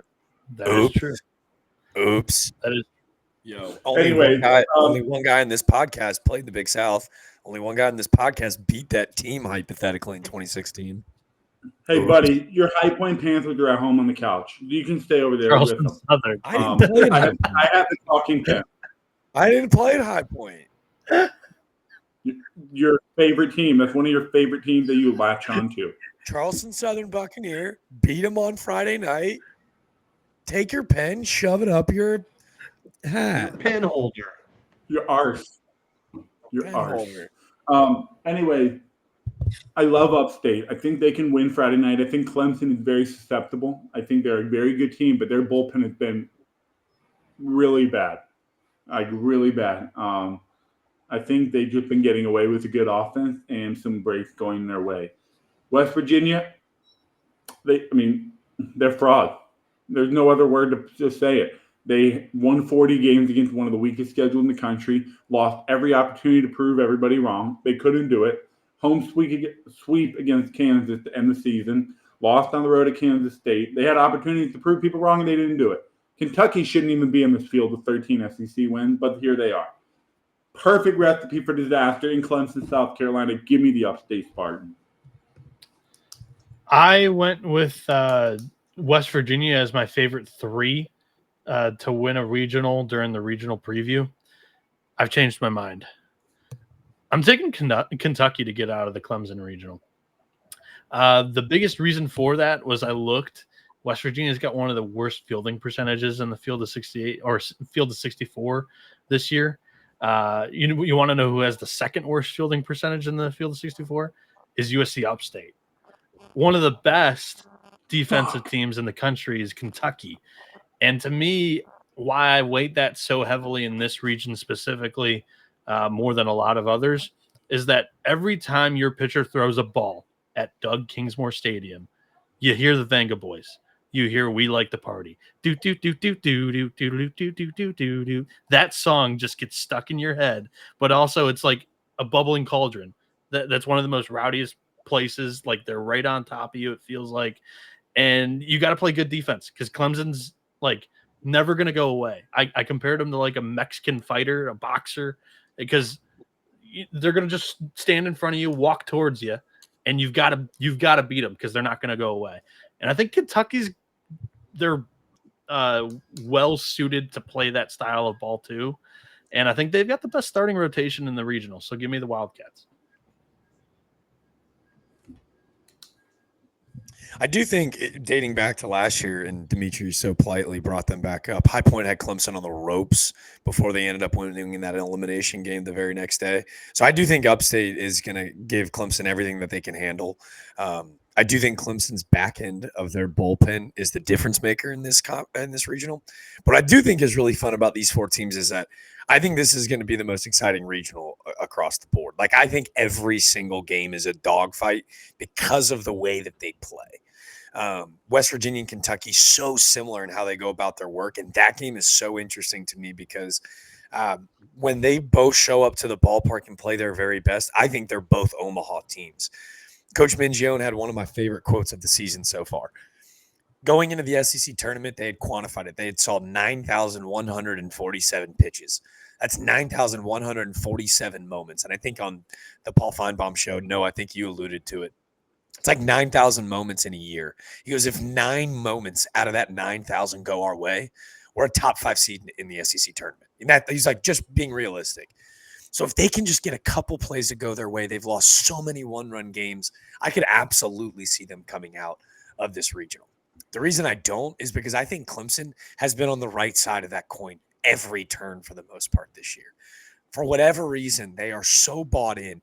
And with only one guy hitting over 300 and only one starter with a sub 4.5 ERA, they just find a way to win. That's 3 years in a row. I think they've been handed a pretty difficult draw. But I do see them in that super at the box next week, and I think it'll be appointment television. So I'll take Clemson. Hey, I just thought about this. Can't you guys just see USC Upstate winning a super at Alex Box to go to Omaha? No, but yes. No. Not really. How about this? How about LSU and the storyline of like LSU going into Omaha? Like, man, can you believe LSU hasn't played one Power 4 team on their march to Omaha? Like, soft schedule. Maybe the Tigers are overrated. And then 4 games later, they're in the championship. We're like, well, I guess they're still pretty good. That's fair. All right, scroll down some, Dimitri. Let's finish these last 4. All right, we're going down to Conway, South Carolina, where Coastal Carolina is hosting a regional as a 13 overall seed. You get a tough matchup. Fairfield Stags come in with the RPI in like the mid-70s as a 4 seed. Don't sleep on the Stags. East Carolina wins the American Athletic Conference tournament after just throwing like one of the worst regular seasons they've ever had in the last 25 years. Florida Gators come in as the 2 seed. A lot of people are in the a lot of Florida Gator fans are happy with this regional, and I say not so fast. I don't think there's an easy game in this regional, and especially game 1 where Ethan Norby's going to be throwing against you, and at times has looked like the mid-major pitcher of the year, and he's somebody that can throw every single day. They used him 3 times in the AAC tournament to win it against Tulane. I'm going back, and I'm going to stand on business from what I said in the very beginning, the second episode of the season, where I said this will be the year that East Carolina makes it to Omaha because nobody is expecting it. 25, 30 new players on the team. Cliff Godwin doesn't know what he has. They're going to struggle out of the gate. They're going to be really bad for a while, and then they're going to mesh. They're going to find out who their players are and who they can rely on, and they're going to make it to Omaha in a season where not even Cliff Godwin would have thought that they would be there. So give me the East Carolina Pirates beating the Coastal Carolina Chanticleers in the regional finals, Game 7, making a super regional and foreshadow winning that super regional. Give me the Pirates. Hey, Noah, did you take notes? That's how you stick with conviction. That's how you stick with the gut feeling from the preseason. That is how you do it. Did he switch off them? And no, he didn't do that. No, never. Noah, that is how you get it done. That is how you believe in something Standing up. and let Because nobody. guess what? No, nobody's going to remember me saying this if I'm wrong. They're going to call me an idiot in the comments, and then they'll forget about it by this time next year. But if they do make it to Omaha, they're going to be like, "Oh shit, Ben was right all year, and he stood by it." They'll remember me forever. Yeah, you've already Yes. played it on both sides, though. You're like, oh, the season's falling apart. The coach is calling it out. The team to the media, they're done. But I said that in February, though. No, I it's kind of like projected the whole year what was going April, to happen. March, or April, May, and then you even like stood 10 toes down on that prediction today too. I Let still me think tell it's you going to what's happen. going to happen. In I still think it's Ben's world, here's what's going to happen in Ben's world. East Carolina's going to win this regional. They're going to beat some team from Auburn. They're going to go to Omaha. They're going to get eliminated. Cliff Godwin is named the next head coach of Mississippi State. That's what Ben thinks is going to That's happen. Ben's perfect world. And Dallas Baptist is the national championship in that Omaha too. Oh, yeah, you're right. Anyway, guys, don't overthink this one. It's the Florida game. Who is laughing back there? Don't overthink. Is that your brother? Brian Quigg His can brother. drink as many beer bats as he wants. The Fairfield Stags are not a threat. East Carolina. Here, let me tell you something. Here's what's going to happen with Ethan Norby in East Carolina. He threw a bunch last week. He's going to limp into this weekend, right? If you guys actually paid attention, Ethan Norby's strike zone is disgustingly big in all of his big games that he picked. I'm not buying it. Florida's going to smack him. They're going to beat Coastal in the 1-0 game, and Florida's going to go to a super regional. Hey, hot Hosting take here. another Florida goes in-state team. 0-2. Florida goes Florida's 0-2 gonna host here. another in-state team in their super regional. Agreed. Florida goes 0-2 Agreed. here.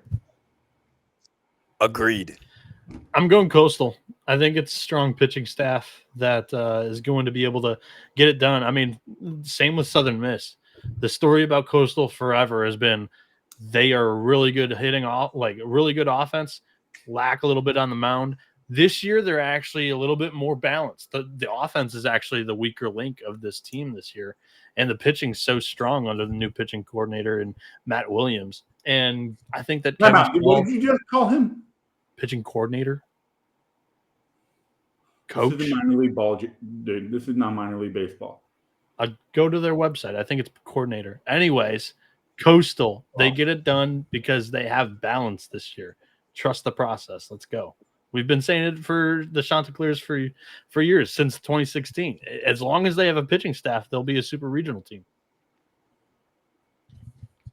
Ben, do you remember what happened to Tim Corbin last year in the regionals in Vanderbilt? 2-2. I see the same thing for Florida, and I really like that team. But I think Fairfield's really good, and I think Norby in Florida, and everyone's like, "Oh man, Coastal got dealt a bad deck," and it's true. I think that they thought they were supposed to be a national seed, and I think you can make the argument that they absolutely should have. I think this actually ends up playing out pretty well for them because I think ECU and Florida play like an extra inning game. I think Norby shoves. Florida rakes fastballs. Norby doesn't throw anything straight. And I think that game goes late. I think Coastal gets ECU. They're 2-0 in the blink of an eye. And then all of a sudden they catch whatever team comes out of that side of the loser's bracket. And Coastal moves on. They go 3-0. I think the CCU team is really talented. They were my team to get to Omaha after our redraft. My mid-major team, that is. And I still feel really good. Your 8 years is still very, very much so alive. And who says it's not the team that last did it? So I love the shots. Yeah, picking Coastal is not going to make them like you again. Anyway, next regional. I don't need. Boom roasted. Do you think since I'm the SEC slap, would you like to make another wager on this regional? Yeah, sure. What do you want? I don't know. Let's do something fun. You still owe me an Edward 40 hands. With How about this? The winner or the loser has to buy the other person a box of 25 pencils or pens engraved with a phrase. I'm your daddy. I love it. So like custom pens or pencils. Okay. Custom pens or pencils. I So like that. if Florida wins this regional, you have to order me pen to say you are my daddy engraved in them. Okay. Why would it say you are my dad? I love it. Just say Yeah, I know. No. Why'd you say anything? I was going to be an awesome little cop out. Well, you are my daddy. I'm your daddy. I don't know which one is properly. when you look at your own pen, it's gonna say you are my daddy. That doesn't make any sense. I know. That's why. But I could also be looking at the pen reading "I'm your daddy," knowing that Jack gave them to me. Or you could just put Jack's dad on the pen. That's just weird. That doesn't sound right. Or Jack's All right, daddy. before we get too weird, let's go down we'll to circle back on this. Off to the next. Before we get too weird, let's go down to the Auburn Regional. Auburn, the number 4 overall seed. They're hosting Central Connecticut State, Stetson, and NC State. Every part of me says, like, do not fade Elliott Avant in NC State in the month of May and June. They're a team that always starts slow and then gets stronger as the year goes by. He's got all the chess pieces in the right place. He's ready to go checkmate. So I'm not going to fade my own gut. Give me NC State to win this regional. Just Mr. Consistency with them in their program. People are going to hate my picks when they see them. They're going to say rage bait, clickbait, engagement farming. They're going to say call me all kinds of names. That's fine. Guys, I can see it. There's 2 options that are going to happen, and I'm going to pick one of them. One, Stetson goes 2 in Q, and everyone said they shouldn't have been there. It should have been Florida Gulf Coast. Or there's option 2, Stetson goes on a run, and everyone's screaming, they shouldn't even be here. They shouldn't even be here. The NCAA is so corrupt. The ASUN is a terrible conference. They shouldn't even be here. Give me the Hatters. Florida will host Stetson in a super regional next weekend at Condren Family Ballpark. I can see it better than I can see Georgia Tech. Stetson is going to Gainesville next weekend for a super regional. Give me the Hatters. So, Ben, before I give a pick, Stetson was my mid-major or Omaha representative. Yep. The only futures article that I wrote on 11.7.com this year, because of it's the year of parity, I didn't feel comfortable writing up a whole lot of, potential 1 seeds at, prices that I didn't really love. So I didn't do it. The NC State was the only article that I wrote. Yep. So are you pinning me and I have to ditch one, or am I able to? You cannot pick Auburn, that's for sure. No, I'm not picking Auburn. The only fair way to do this is you can pick one team, but the other team's dead forever. You are not allowed to ever mention didn't choose the draw. I know, but you cannot mention the other team. So if Stetson makes it to Omaha, you're not allowed to take credit for it. No, I have to take credit for Stetson then. So I have to take the Hatters to get out of here. And I do think that Stetson's going to be able to get it done, I think, possibly in 3. So if they don't get it done, I think they win the first game against NC State. I think NC State comes through the losers bracket, and it's an NC State Stetson regional final. Give me the Hatters. Fuck yeah, dude. Let's go. That's awesome.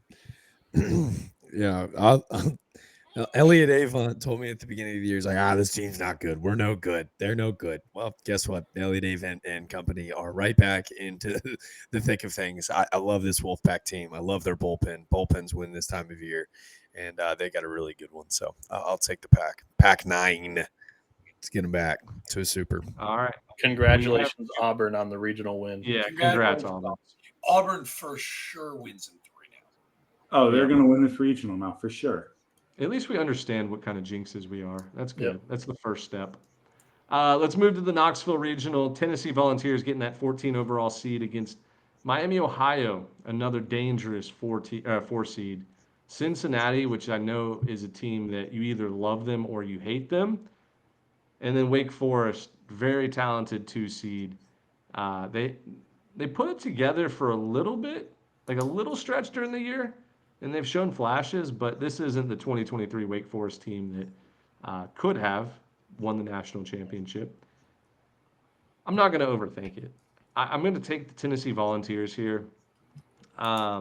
Lindsey Nelson, huge home field advantage. And if they can just beat Miami, Ohio, game one, I believe that Demon Deacons versus Bearcats game, that 2-3 seed, is going to go.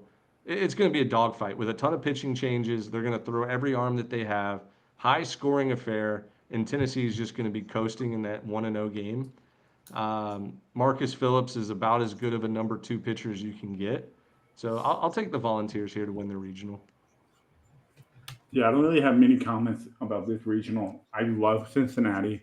I think they're going to be Wake Forest, and they're going to give Tennessee a dogfight in the 1-0 game. But I think Tennessee wins this regional.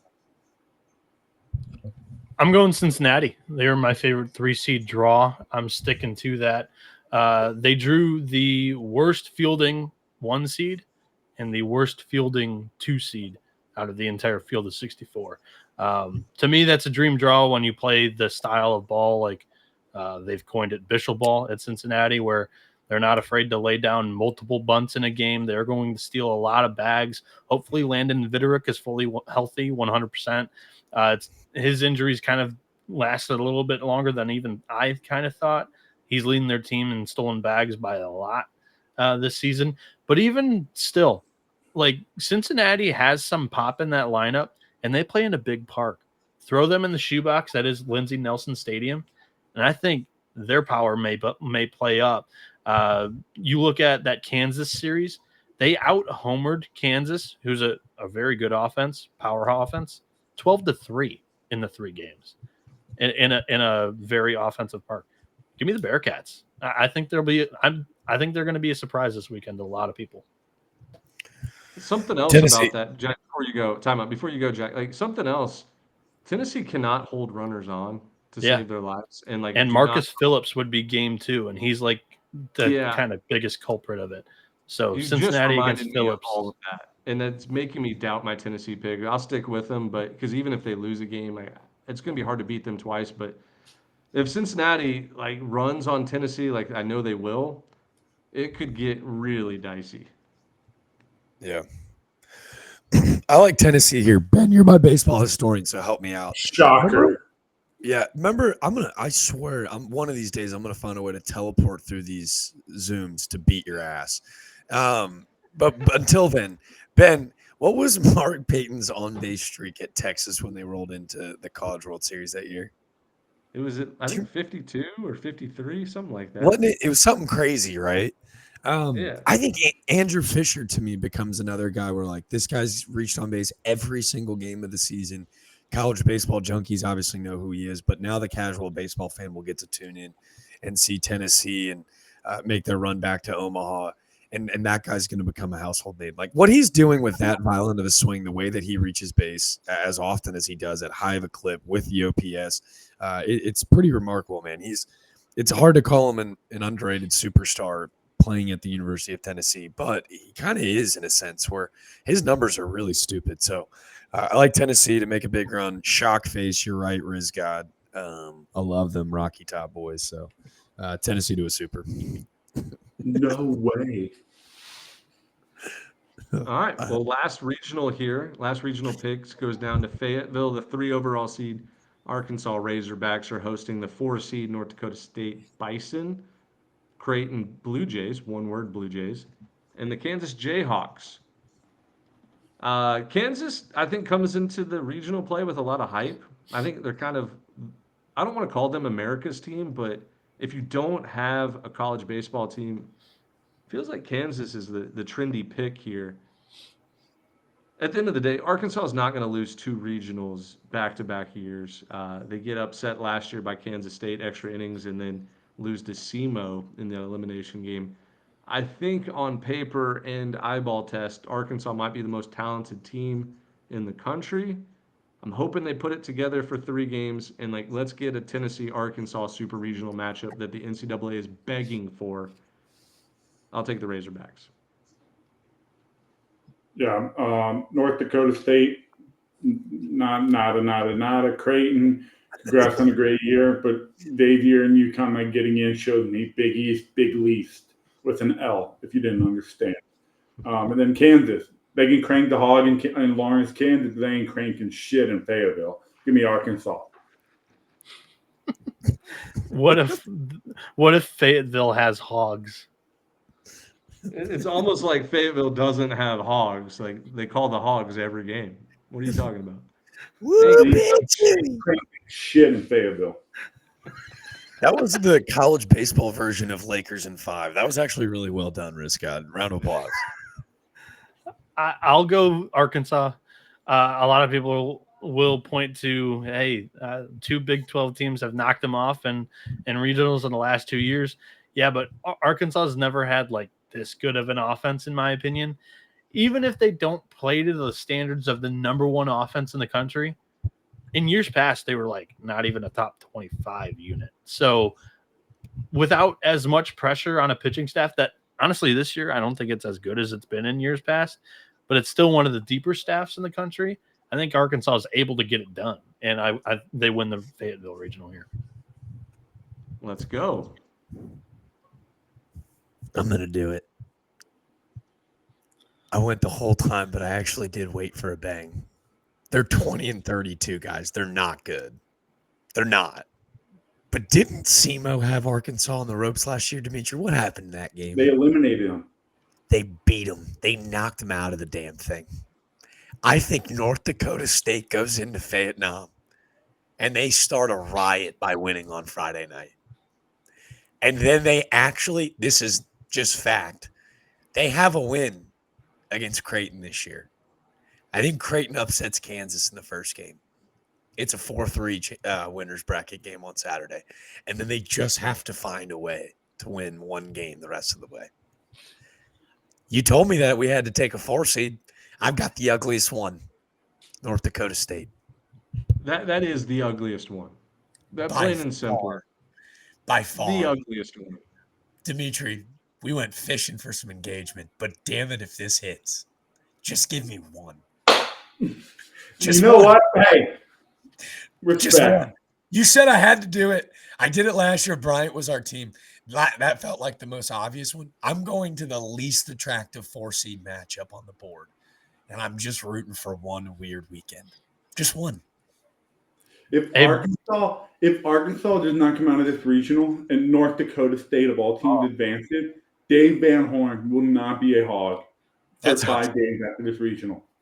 Hey boys, I do have an out that we were talking about prior to the show. I'll just go with my Omaha 8. Go with your Omaha 8 off. national championship right now. Thank you. Yeah. Bracket 1 in Omaha from the left side, Vanderbilt, Florida State.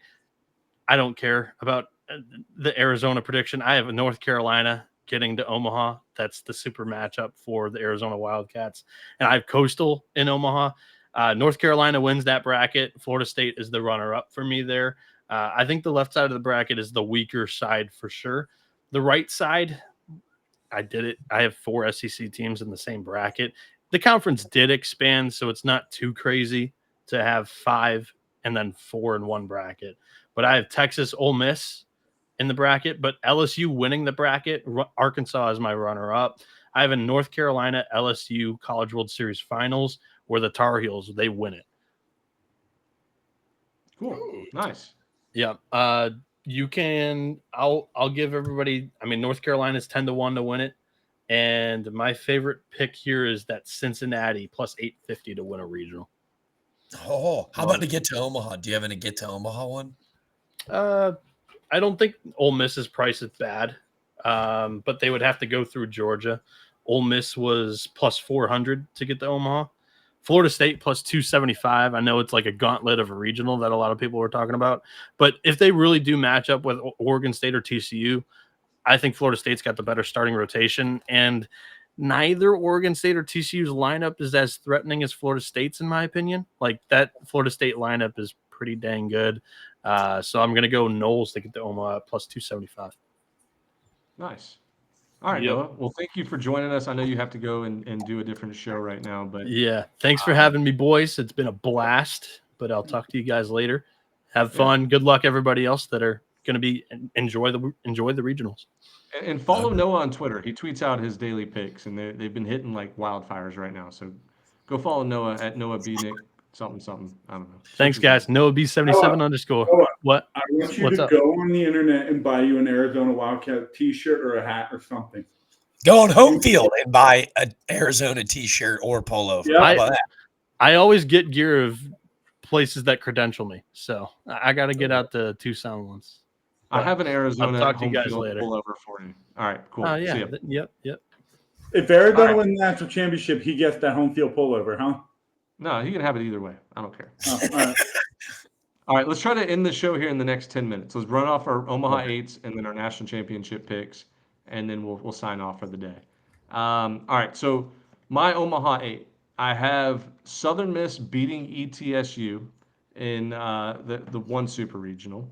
I have Oregon State beating Mississippi State in the regional below that, or super regional below that. I have Texas beating Arizona State in that super regional. I have Georgia Tech beating Georgia in that super regional. I have, can you scroll down a little bit? I don't want to say it out of order, so there we go. North Carolina beating Arizona in that super regional. I have Dallas Baptist beating Upstate. Wow, that sounds weird to say. I have Dallas Baptist beating Upstate. I'm standing on that ground, stand firm. And then Tennessee beating. No, I'm sorry. I have Arkansas beating Tennessee in that super regional, and then I have East Carolina beating NC State. I have Dallas Baptist beating Oregon State in the finals.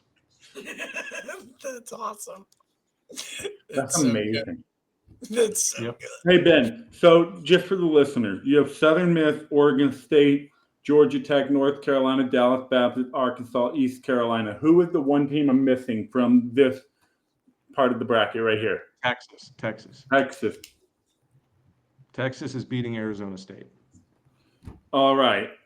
Honestly, guys, I'm going to be honest with you. I don't even know my Omaha 8. I've got the 16 winners I've written down right here. I'm going to literally just pick my Omaha 8 right now. I've got Vandy beating Miami to go to Omaha. I've got Texas beating UC Irvine to go to Omaha. Oh, no. I've got UC Irvine beating Texas. We love that. Over here, we've got Florida State and Oregon State. Give me Oregon State to finally get back to Omaha. Okay. And then we've got Georgia Tech, Oklahoma State. You know what? Oklahoma State's going to Omaha. I'm going to say Danny Hall in the Yellow Jacket, but I really hope they make it. That would be really awesome. North Carolina, Cal Poly, Super Regional. Give me North Carolina to go back to Omaha. And then what we've got, LSU, USC Upstate. Oh. Do you guys hear how funny these are? Like the I'm listeners just getting laughing in to, my head. it's like so funny as the listener gets to just watch how our brains work. Like there's no filtering any of this. LSU, USC Upstate. Hold on. Like, can I visualize Upstate winning a Super in Alex Box? You already said yes. No, I cannot. LSU is going to Omaha. Congratulations to the Tigers. And then we've got Florida Stetson. Gentlemen, the Stetson Hatters are going to Omaha. They're going to be Florida. If that is the Super, if I'm right on that Super, Stetson's going to Omaha. And then Tennessee, Arkansas. The Hawk, Dave Van Horn getting them back to Omaha. Give me Arkansas.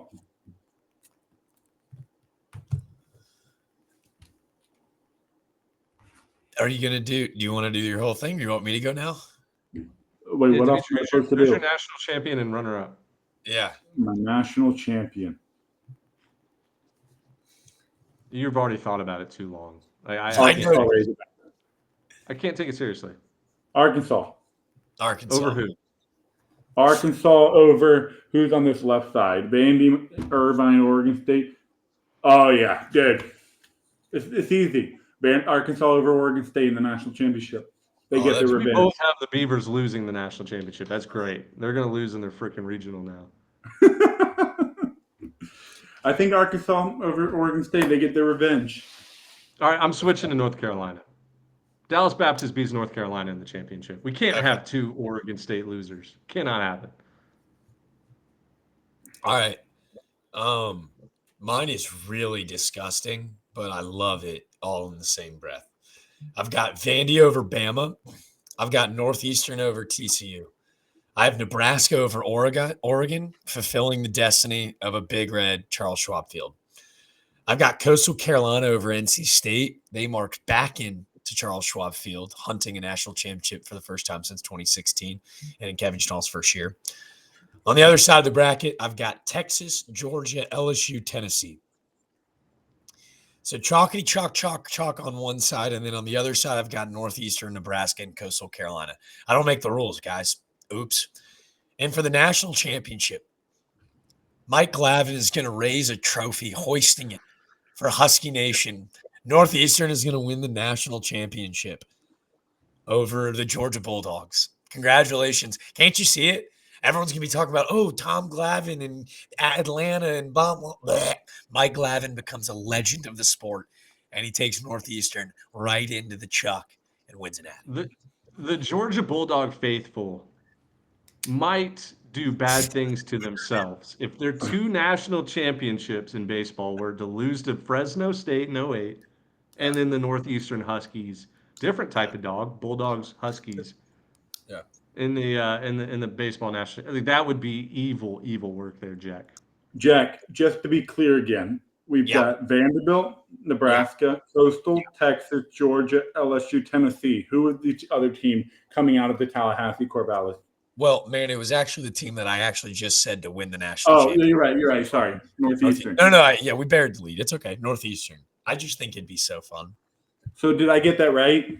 Vanderbilt, Northeastern, Nebraska, Coastal, Texas, Georgia, LSU, Tennessee.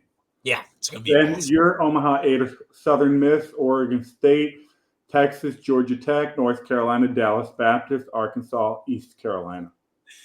Yeah. Correct. Dude, people are going to be furious. And if you're still listening 2 hours in, you can see exactly what we're doing here. But it is going to be awesome. It's going to be awesome. I really don't think it's going to be chalky this year. I We're going don't to see think some so teams either. that we're not used to seeing. But yeah, that's going to wrap up the show there. This was always one of our most fun shows of the year. Hopefully you're getting to watch it before regional play starts at noon Eastern on Friday. But if not, enjoy your time. Tons of baseball coming on today. And Oops. what'd you do to us? Where'd we go? Hello? There we go. I accidentally clicked. But enjoy it. Friday of regional play is my favorite day of the year. It outweighs every single other big day combined. You will not see a more excited Ben Upton than Friday of regional play. You guys have any closing thoughts before we log out of here? Are you going to sit your ass at the Women's College World Series, or are you going to go somewhere to watch regional? I'll be watching regional play. The Women's College World Series doesn't play until night on Friday. So I'll show up there but there's plenty of TVs. During the day, I'll be watching regional play. Lots of TVs. Yep. All right, cool. Best day of the year. First day of regional. Best day of the year. The best day. So we'll be back Monday to recap the regional play, preview super regionals, all of that fun stuff. But we do appreciate everybody for listening to the show. Thank you to all of our new subscribers, and thank you for everybody that's been with us since day one. We started this almost 6.5 years ago, January of 2019, and we have 2020. we got some good momentum going. So thank you, everybody. We'll be back, and let's have a fun postseason. A great momentum because Dimitri just finished the pod counting. We haven't done that in a while. Let's go. No way. Was that my first one of the year? That may have been the first time one of the counting. year. We're so bad. No way. I made it almost a full year. Now we're ready for the offs, baby. Now we're ready. All right. Love you guys. Bye.